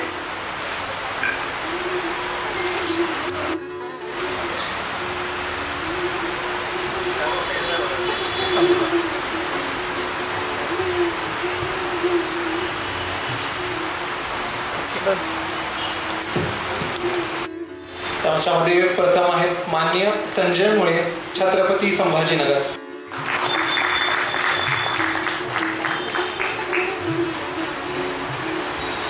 यानंतर माननीय ललिता अनुसे मॅडम, कोल्हापूर.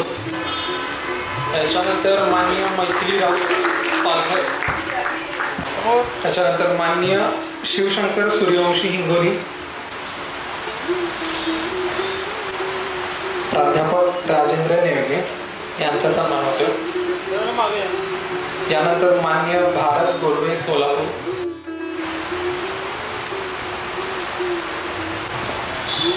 धन्यवाद. लोकमाता अहिल्याबाई होळकर सन्मान पुरस्कार, या पुरस्काराचं वितरण संपन्न झालेलं आहे.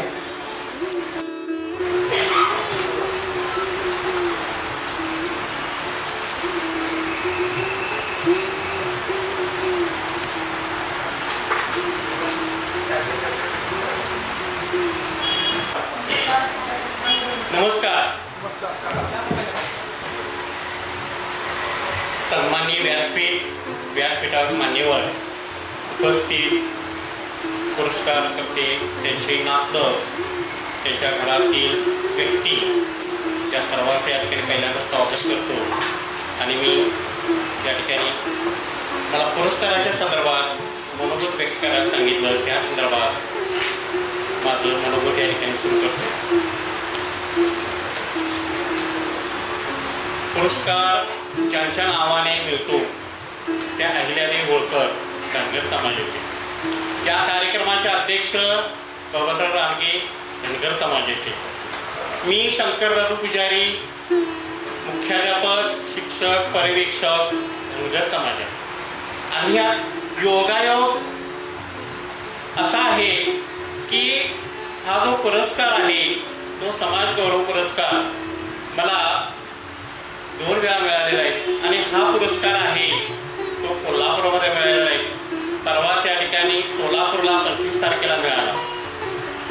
त्यानंतर त्याच्या अगोदर अहिल्यादेवी होळकरांचा पुरस्कार मिळाला होता. आता हा समाज गौरव पुरस्कार आहे.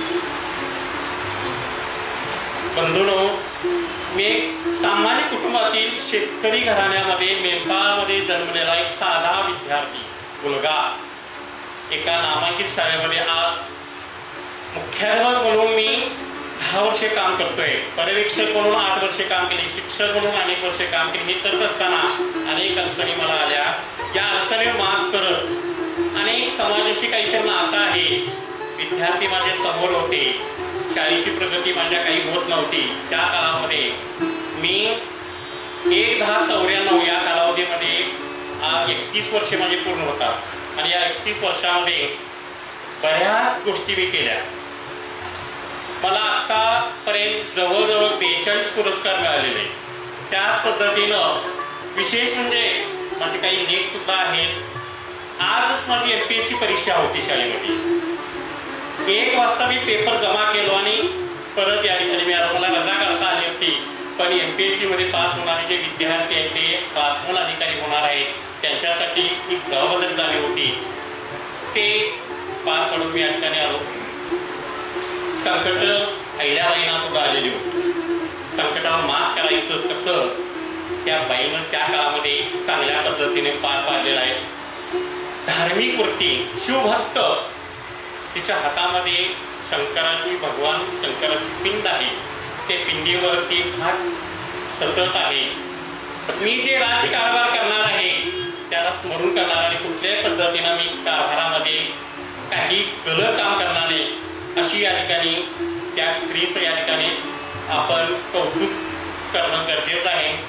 त्यांच्या न्याय निवाड्याचा जर विचार केला तर त्या स्वतः न्याय निवाड्या करायच्या. आत्तापर्यंत त्यांनी कोणावरही अन्याय केलेला नाही, केलेलं नव्हतं आणि करणार पण नाही, लक्षात घ्या. अशा पद्धतीनं शिक्षण क्षेत्रामध्ये काम करत असताना मला अनेक मान्यवर, अनेक चांगले लोक, आता कुराडे सरांच्याकडून मी अनेक वेळा पुरस्कार घेतलेले आहेत.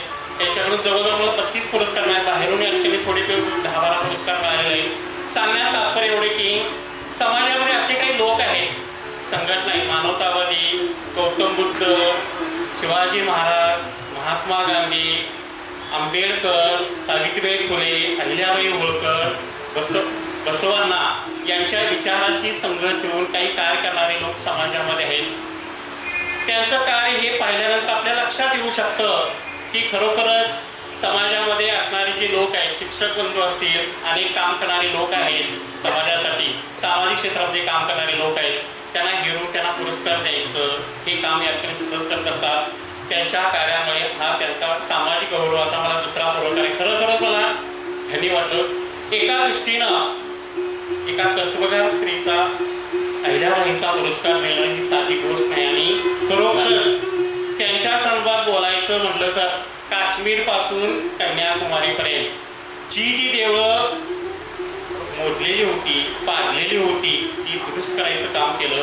घाट बांधणे म्हणजे स्त्रियांच्यासाठी सर्वात महत्वाचं. पाण्याला जायचं आणि स्त्रिया तिकडे पाण्यात पडायच्या त्या, आणि अनेक स्त्रिया असं पाण्यात वाहून जायचं, धुणी धुवायचं काम, जनावरांना आग सोडायचं काम सगळं आहे. तर प्रत्येक नदीवरती जे घाट आहे त्या अहिल्याबाईंचेच आहे, अहिल्याबाईंनीच केलेलं आहे. आणि शिवभक्त असल्या कारणाने जे 12 ज्योतिर्लिंग आहे त्या सर्वांचा उद्धार करण्यामध्ये त्यांचा सर्वात महत्वाचा वाटा आहे. धार्मिक वृत्तीची माणसं ही सर्वात मुख्य आहे. तर मी सुद्धा पुजारीच आहे, त्यामुळे धार्मिक वृत्ती लहानपणापासून माझ्या अंगी आहे. बाळूमामा हे माझ्या वडिलांचे जवळचे मित्र होते. ते एकत्र याकडे मेंढ्या राखण्यासाठी जायचे. पावसाळ्यामध्ये ते पूर्वेकडे सोलापूर पंढरपूर भागामध्ये जायचे. ती जात असताना त्यांनी रस्त्यामध्ये त्यांना अनेक वारकरी या कालावधीमध्ये पंढरपूरला जातात. तर त्यांच्या वडिलांना विचारल्या, आमचे वडील हे द्विभाषिक होते, कन्नड आणि मराठी. बाळूमामांना मराठी बोलता येत होतं पण कन्नड येत होतं. आमचे वडील त्यांना कन्नड भाषेला समजावून सांगायचे. बाळूमामा आमच्या वडिलांच्या पेक्षा 20-25 वर्षांनी लहान होते. तर त्यावेळी त्यांना म्हणलं, हे वारकरी कुठं जातात? तर पंढरपूरला जातात. कशासाठी जातात? वारी करण्यासाठी जातात. मी पण या ठिकाणी ते मेंढ्या तिथं सोडले. त्या काळामध्ये फक्त 50 मेंढ्या होत्या, आमच्या 40-50 होते. इथं पावसाळा सहन होत नाही म्हणून ते पंढरपूर भागामध्ये जायचे. तिकडं पाऊस कमी, वातावरण चांगलं. इथल्या मेंढ्यांना पावसाचा काय होतो? त्रास होतो, सर्दी होते, मरतात पावसाने. आणि आपल्याकडे पाऊस हा सतत लागत असतो, त्यांना ते सहन होत नाही. मग त्याच वेळी मेंढ्या सोडून या ठिकाणी बाळूमामा तिथं गेले, त्यांनी वारी केली आणि माळ घातली. तेव्हापासून ते पण भक्त झाले. सांगण्याचं तात्पर्य एवढं की हे जे धनगर समाजामध्ये असणारे जे लोक आहेत, आता बबनराव रानगे समाजासाठी खूप काही करतात, खूप करतात. काल अहिल्याबाईंचा जो जन्मशताब्दी 300 वर्षापूर्वी शताब्दी आपण साजरी करतोय, त्यामध्ये महाराष्ट्र शासनाने सुद्धा आपल्याला फार मोठं योगदान केलेलं आहे. त्यांच्या नावाचं 300 रुपयाचं नाणं तयार केलेलं आहे. त्यांच्या नावाचं या ठिकाणी एक तिकीट तयार केलेलं आहे. म्हणजे महाराष्ट्र शासनाला सुद्धा कळालं की सामाजिक क्षेत्रामध्ये त्या काळामध्ये अहिल्याबाईंनी फार मोठं योगदान आहे. आणि शासनाला कळालं, आपल्याला कधी कळणार हेच कळत नाही.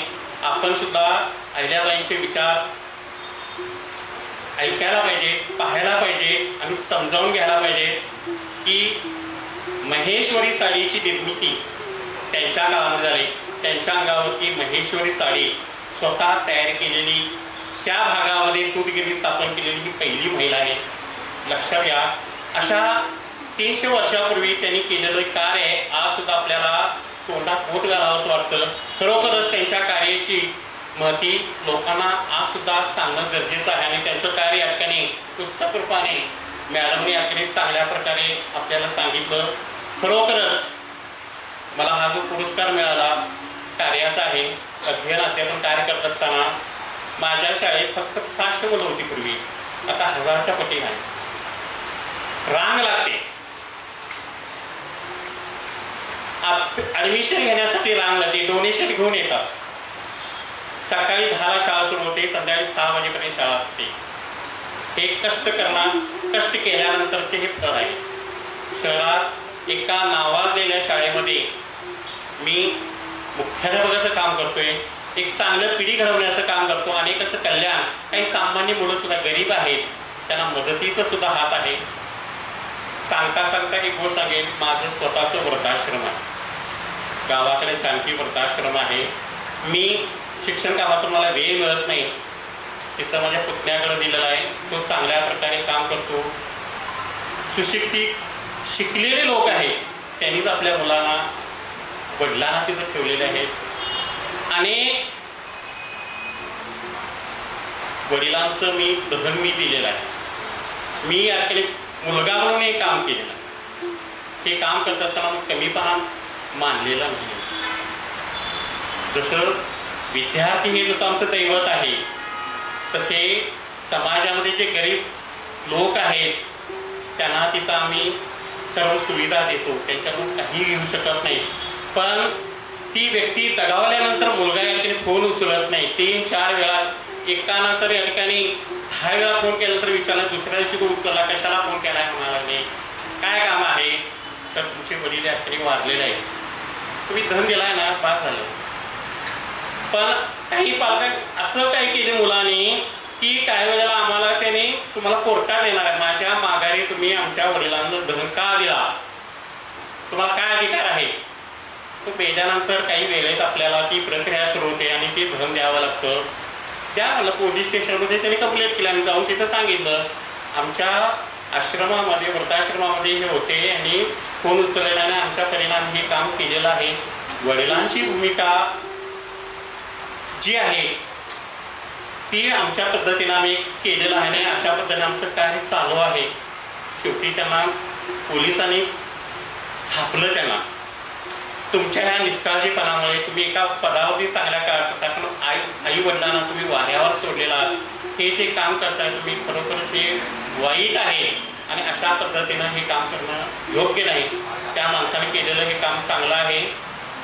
असे बरेच प्रसंग असतात. या प्रसंगाला तोंड देत आपण पुढं जायचं आहे.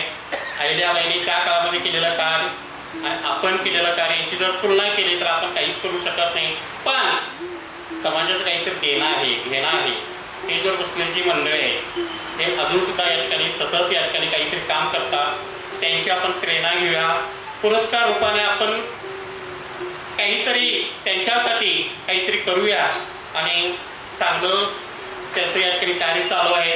त्यांच्या कार्याला या ठिकाणी मी आशीर्वाद देतो आणि मी इथं सांगतो. धन्यवाद. धन्यवाद सर. सार्वभौम भारताचे आराध्य दैवत राजे छत्रपती शिवाजी महाराज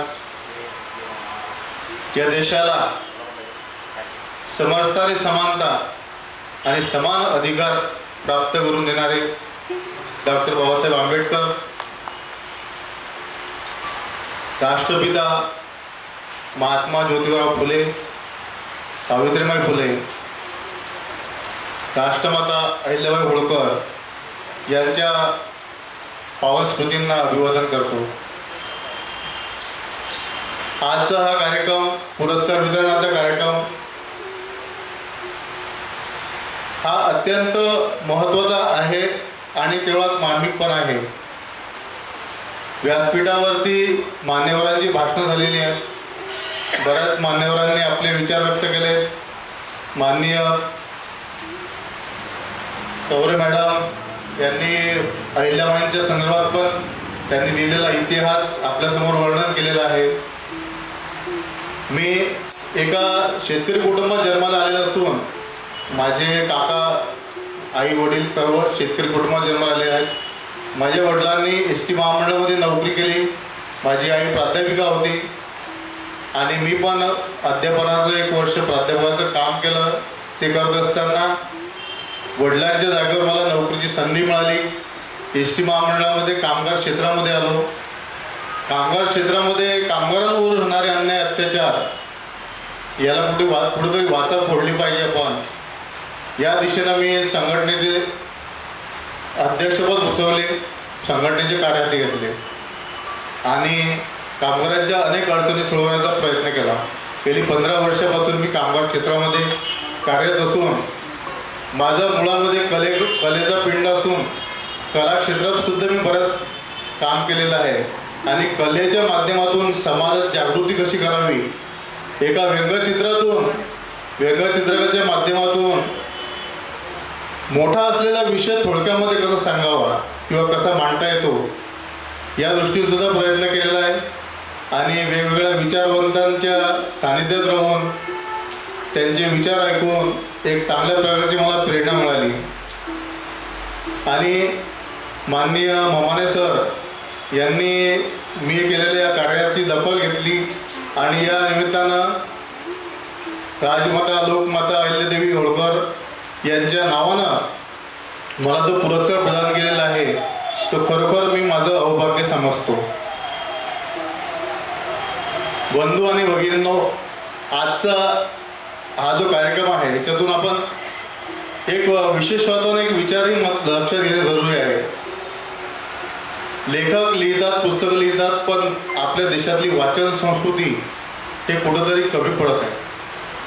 वाचन संस्कृती जपणं ही काळाची गरज आहे. पुस्तकं लिहिली लेखकांनी, लेखक पुस्तक लिहितात पण त्या पुस्तकातील विचार वाचले गेले पाहिजेत आणि ते प्रत्यक्ष कृतीमध्ये आले पाहिजे आणि त्या दिशेनं प्रयत्न होणं खूप जरुरी आहे. आज आपण प्रगत राष्ट्राच्या दिशेने जातोय, प्रगतीच्या दिशेने जातोय, परंतु आपल्या देशात अनेक प्रकारचे प्रश्न हे अजूनही आपण शिकलेले असतानाही, मोठ्या मोठ्या पदावर हुद्द्यावर असतानाही मोठमोठे प्रश्न समाजात अर्थात सार्वभौम समाज, विशिष्ट समाज नाही, अजूनही काही ज्वलंत प्रश्न आहेत आणि आपल्या या भारत देशावरती किंवा भारताच्या संस्कृतीवरती आघात करण्याचं एक षडयंत्र चाललेलं आहे आणि ते षडयंत्र हाणून पाडणं हे आपल्यासाठी खूप महत्त्वाचं आहे. आपल्या संस्कृतीवर आघात करणे सुरू आहे. आपल्या नवतरुण पिढींना कशा पद्धतीने वाम मार्गाने लावल्या जाईल आणि ही पिढी कशा पद्धतीनं वाम मार्गाला लागून या देशाचं कसं आर्थिक आणि नैतिक अधपतन करता येईल अशा दृष्टीने सुद्धा काही षडयंत्र चाललेलं आहे. त्यालाही आपल्याला हाणून पाडावं लागेल. आपण बघतो मोठमोठे, आता सरांनी सांगितलं की हुंडाबळीचं प्रकरण झालं. आता हुंडाबळीचं प्रकरण झालं, जर त्यांच्यामध्ये नीतिमत्ता असती, त्यांच्यामध्ये नैतिकता असती, त्यांच्यामध्ये सात्विकता असती, त्यांच्यामध्ये चांगले विचार असते तर त्यांनी हे कृती केली नसती. गुन्हेगार निर्माण होतात, कशामुळे निर्माण होतात, त्याच्या मुळापर्यंत जर आपण गेलं तर त्यांच्यामध्ये नैतिकतेचा आणि संस्काराचा अभाव राहतो, म्हणून गुन्हेगार निर्माण होतात. त्याकरता आपल्याला एक नीतिमत्तावान आणि नैतिकतावान आणि सांस्कृतिक आणि वैचारिक अशी नवीन पिढी हे या देशाला निर्माण करावं लागेल, त्या दिशेने कार्य करावं लागेल. गुन्हेगार झाल्यानंतर त्याला कायद्याने शिक्षा होते, पण तो गुन्हेगार कसा घडतो, का घडतो, त्याच्या मुळाशी आपण गेलं पाहिजे आणि त्याचं मुळाशी जर गेलं तर आपल्याला हेच आढळून येईल की त्यांना सुसंस्कारित सुशिक्षित झाले पण सुसंस्कारित झाले नाहीत. आता आमच्याकडे असे कित्येक विद्यार्थी येतात की त्यांच्यामध्ये संस्काराचा अभाव आहे, व्यसनाकडे चालले, वाईट विचाराकडे चालले, तरुणांच्या हातांना काम नाही, रोजगार नाही आहे. या देशामध्ये बेरोजगाराचा प्रश्न खूप मोठा आहे, गंभीर आहे आणि एक सगळ्यात मोठा सामाजिक प्रश्न असा आहे की या नवतरुणांचे असे प्रत्येक समाजामध्ये जेवढे समाज असतील तेवढ्या समाजामध्ये प्रत्येक तरुणांचे विवाह होत नाही आहेत. मुलीवाल्यांच्या अपेक्षा वाढलेल्या आहेत, मुलांचे विवाह होत नाहीत, त्या तरुणांच्या हाताला काम नाही आहे. त्या दिशेने आपल्याला काय प्रयत्न करता येईल, त्या दिशेने आपल्याला कोणतं काम करता येईल हेही या निमित्त आपण एक त्या दिशेने प्रयत्न करणं जरुरी आहे. आणि आपल्या पुस्तकातले विचार आपल्या समाज म्हणजे विशिष्ट समाज नाही, सार्वभौम भारतीय समाज, या समाजामध्ये या महापुरुषांचे विचार नवीन पिढीत आणि चालू असलेल्या पिढीमध्ये, अस्तित्वात असलेल्या पिढीमध्ये कशा पद्धतीने रुजवता येतील या दिशेनं प्रत्यक्षात कृती होणं जरुरी आहे. पुस्तकातून लिखाण केल्यानंतर ती प्रत्यक्षात कृतीमध्ये आणणं हे जरुरी आहे. आणि त्या दिशेनं सुद्धा आपल्याला प्रयत्न करावे लागतील. त्या दिशेनं सुद्धा आपल्याला या नवीन पिढीला, जी नवीन पिढी आहे जी विनाशाकडे चालली, बऱ्याच अंशी मुलं ही व्यसनाकडे चालली, व्यसनाधीनकडे चालली, अराजकतेकडे चालली, त्यांना त्यापासून परावृत्त करणं ही तेवढीच मोठी आपल्यावर जबाबदारी आहे. जर आपण ही पिढी वाचवली नाही तर आपण त्यांना किती शिक्षित केल्यानंतर त्यांच्याबद्दल संस्काराचा अभाव असला तर आपली ही भौतिक प्रगती खऱ्या अर्थाने पूर्ण झाली असं होणार नाही.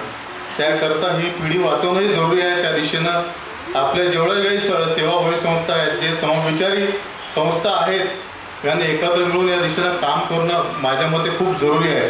कारण मी या पब्लिक सेक्टरमध्ये काम करतो, लोकांच्या मध्ये काम करतो. लोकांना काय अडचणी असतात किंवा विद्यार्थी कशा पद्धतीने वागतात, विद्यार्थ्यांचं काय असतं हे सर्व जवळून बघतो मी. आणि मला खूप दुःख होतं या गोष्टीचं. आई वडील ज्या हेतून त्यांना शिक्षणासाठी पाठवतात ती मुलं शहरात येऊन काय करतात, ते मुली काय करतात, खूप दुःख होतं या गोष्टीचं. त्याच्यासाठी त्यांच्यामध्ये नीतिमत्ता, संस्कार हे रुजवणं जरुरी आहे. आणि आपल्या शिक्षण पद्धतीमध्ये त्या दिशेने बदल होणे जरुरी आहे. आणि शिक्षण पद्धतीमध्ये जर त्या दिशेने बदल झाला तर निश्चितपणाने एक चांगल्या प्रकारची सुसंस्कारित आणि सुशिक्षित पिढी आपल्याला या देशाला देता येईल.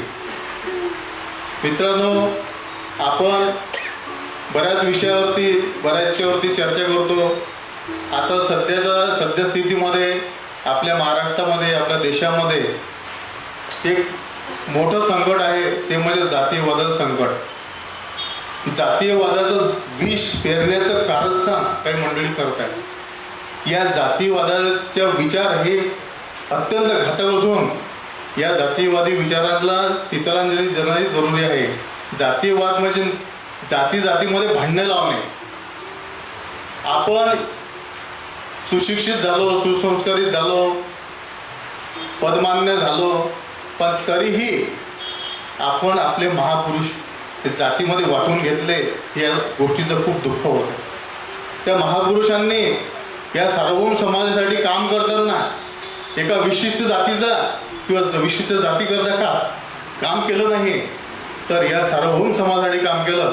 आणि आपण हे महापुरुष जातीमध्ये वाटून घेतो म्हणजे याच्यापेक्षा शोकांतिका कोणती असू शकते. म्हणून अशा विचारधारेतूनही आपल्याला या सार्वभौम समाजाला बाहेर काढणं जरुरी आहे. त्या दिशेने प्रयत्न करणंही जरुरी आहे.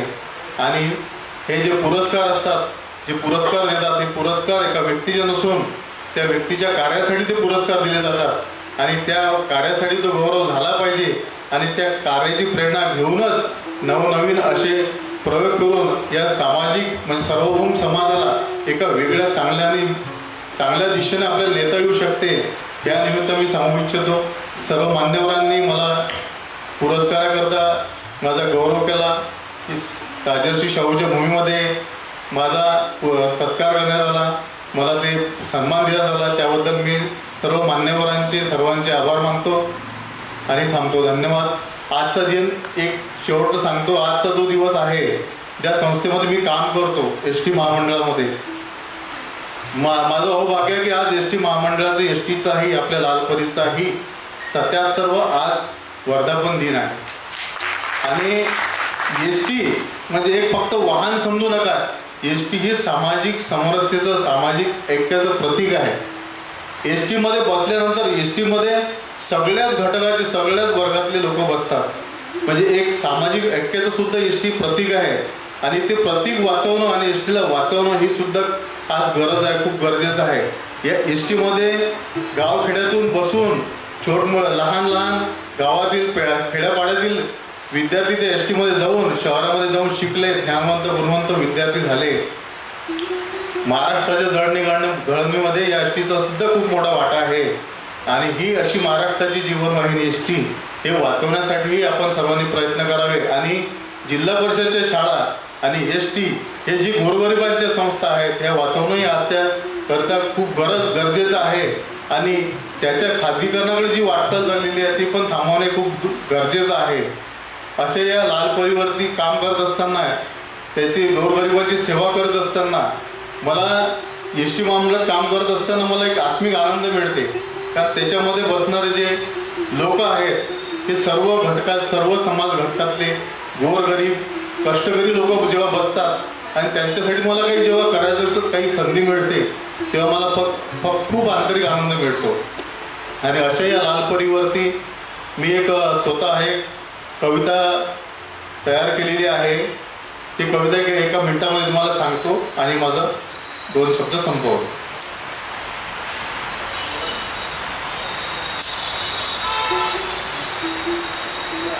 मागच्या वर्धमान दिनाला बसल्यानंतर मला काहीतरी लिहावं वाटलं.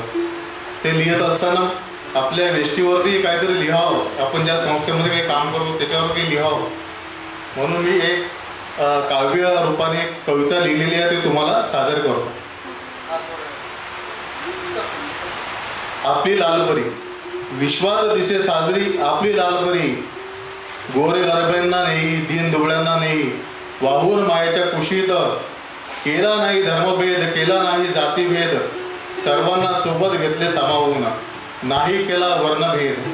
लालपरी तुझ्या मुळे शिकून अनेक झाले ज्ञानवंत प्रज्ञावंत गुणवंत, गरिबाच्या लेकराची तूच खरी संत. लेखक प्राध्यापक डॉक्टर नेता अभिनेता अधिकारी तुझ्याच प्रवासात घडले, मात्र तू अविरत सेवा करणे कधी न सोडले. कुणी तुला डब्बा म्हणाला, कधी खटारा भंगार म्हणाला, परंतु देत राहिली तू शांत राहिली, देत राहिली तू मायेची सावली. दळणघडणीत या महाराष्ट्र भूमीच्या नित्य पुढाकार तुझा राहिला, प्रत्येक क्षेत्रातला नागरिक तू जवळून पाहला. महाराष्ट्राची जीवनवाहिनी म्हणतात तुला अभिमानाने सर्व, तेव्हा अख्ख्या विश्वात वाटतो आम्हास तुझा गर्व. बहुजन हिताय बहुजन सुखाय हे ब्रीद वाक्य खरे करून तू दाखवले, गोरगरिबांच्या संगतीने 77वी गाठून दाखवले. लोकांसाठी आहे तू प्रवास करणारी एस टी, पण तुझी चाकरी करणारे आम्हाला साक्षात वाचते तू माऊली. आमच्या जीवनात जणू तू सुखाची सावली, संकट किती आले आम्हाला चाकरीकरी लेकरांवर, पण तू नित्य आमच्या मदतीला धावली. तुझी सेवा करण्यात मानतो आम्ही धन्यता, तुझ्या सेवेमुळेच आमची किंमत आणि मान्यता. गाव तिथं रस्ता तिथं तू थावली, ऊन वारा सावली तू कधी न पाहली. कधी न थांबणारी तुझी ही गती, जणू दिसे आम्हा तुझ्यात महाराष्ट्राची नित्य प्रगती. सेवा करावी तुझी जन्मोधनी, जन्मी असं माझं वाटते, जेव्हा तू दिसत नाही या काळा घोर रस्त्यावर तेव्हा हुरहुर वाटते.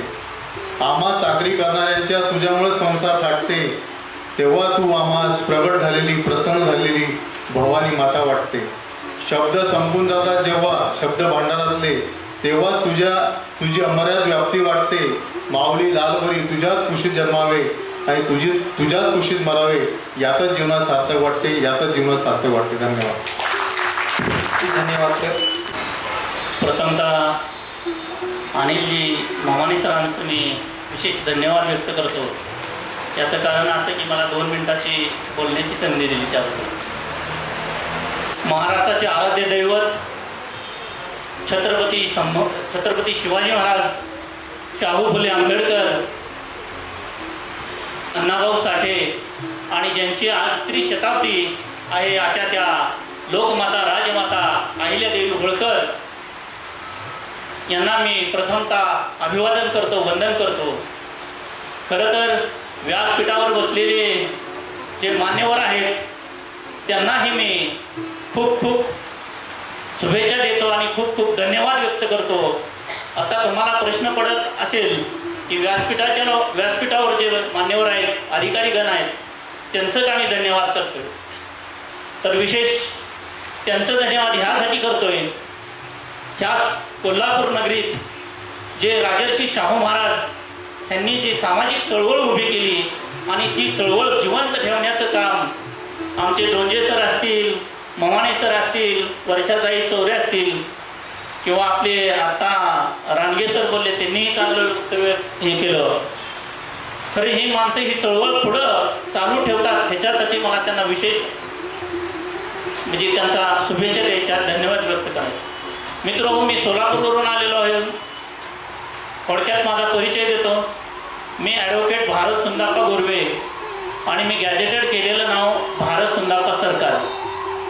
मित्र, राजर्षी शाहू महाराजांनी, डॉक्टर बाबासाहेब आंबेडकरांनी, महात्मा ज्योतिराव फुलेंनी सामाजिक चळवळीमध्ये फार मोठं काम केलं. पण ते काम करत असताना खरं तर एक वायकर सेक्शन असतो, विकर सेक्शन असतो, म्हणजे दुर्बल घटक असतात किंवा अनटचॅबिलिटीच्या दृष्टीतनं जे आपल्या गावकुसाबाहेर असणारी एक लोकव्यवस्था होती किंवा एक प्रशासकीय व्यवस्था होती, त्या व्यवस्थेला एक विरोध करून ह्या माणसांनी समाजामध्ये काम केलं.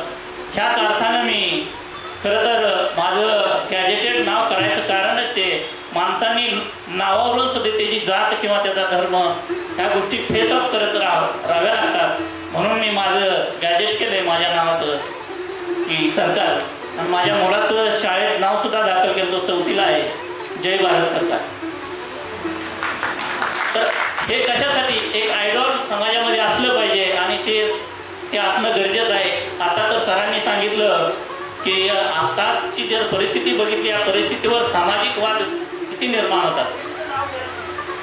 वहिनींचं नाव आहे सुवर्णा भारत सरकार. जरा उठून नमस्कार करा. त्या जिल्हा परिषद प्राथमिक शिक्षक आहेत आणि त्या गेली 22 वर्ष जिल्हा परिषद माळशिरस या ठिकाणी कार्यरत आहेत.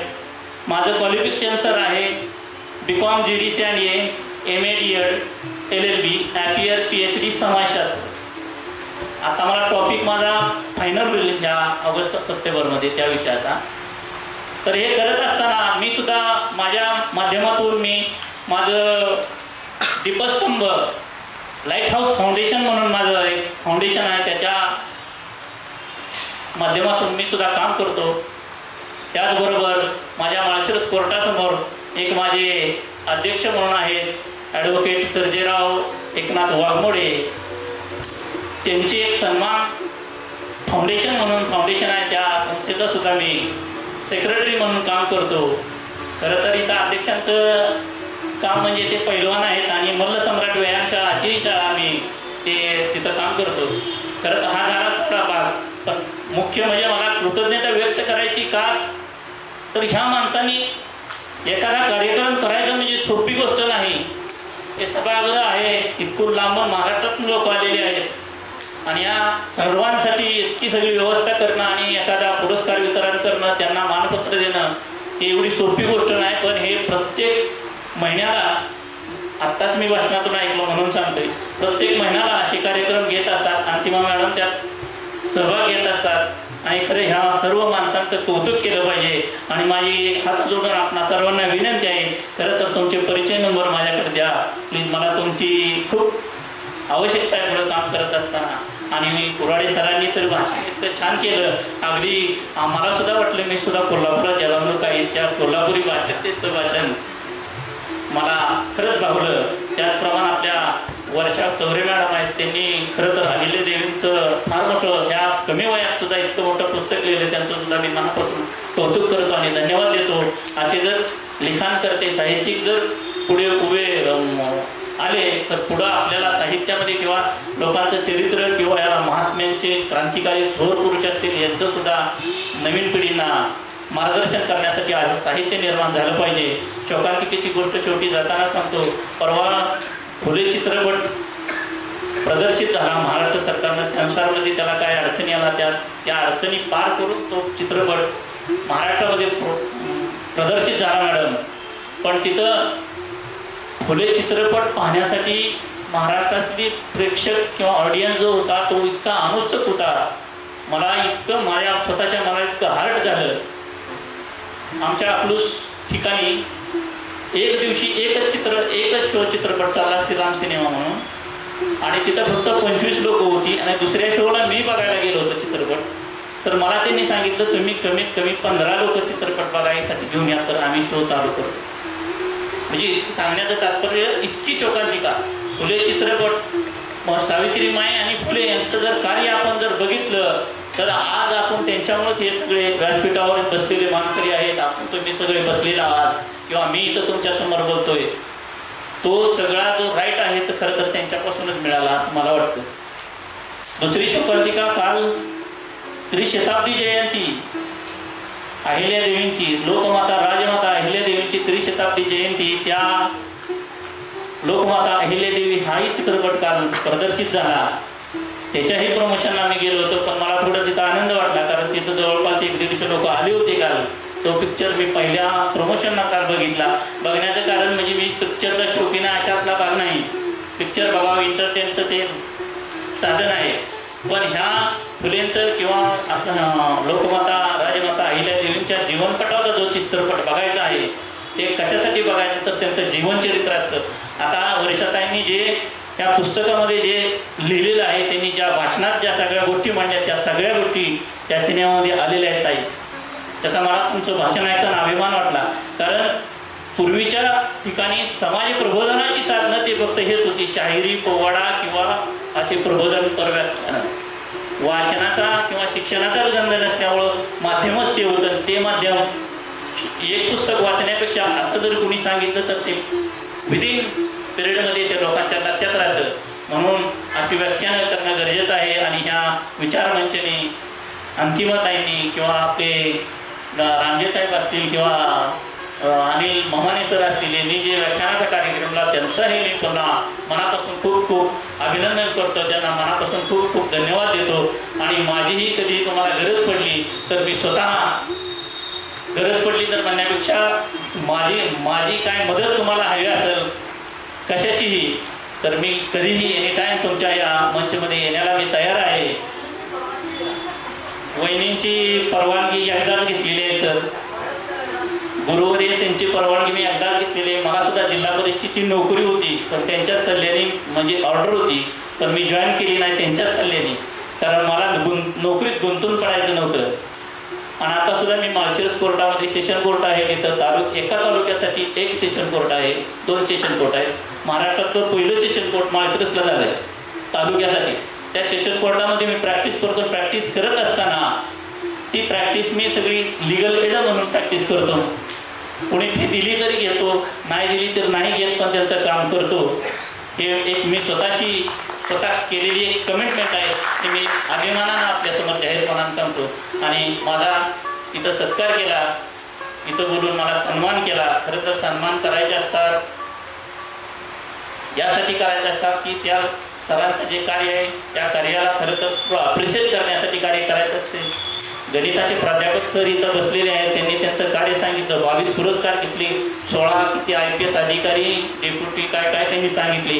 घडवलेले विद्यार्थी, यांचं अप्रिशिएशन झालंच पाहिजे, म्हणून हे सत्कार घ्यायचे असतात.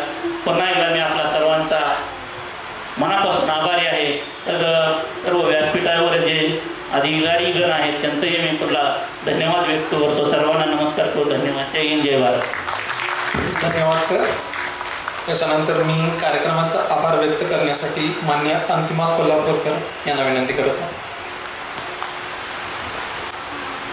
मुंबईच्या लेखिका आणि विचारवंत डॉक्टर सौम्या मॅडम, कोल्हापूरचे ज्येष्ठ सामाजिक कार्यकर्ते माननीय बबनराव रानगे सर, कोल्हापूरचे प्रकाशक आणि दिग्दर्शक माननीय अनिल ममाणे सर, ज्येष्ठ सामाजिक कार्यकर्ते प्राध्यापक किसनराव कुराडे सर, मी भारतीय महिला मंचच्या अध्यक्षा ॲडव्होकेट करुणा विमल मॅडम, दीक्षा चॅरिटेबल ट्रस्टचे अध्यक्ष माननीय विश्वास तरटे सर, आदर्श शिक्षक वसंतराव पाटील सर, लोकमाता अहिल्याबाई होळकर यांच्या विचारांना आदर्श मानून विविध जनसेवेच्या क्षेत्रात कार्यरत असणारे कोल्हापूरचे ज्येष्ठ सामाजिक कार्यकर्ते शंकर पुजारी सर, बुलढाण्याचे ज्येष्ठ चित्रपट निर्माते प्रदीप गायकी सर, संजय मुळे, ललिता अनुसे, मैथिली राऊत, शंकर सूर्यवंशी, माधवी चिंबळकर, मिठू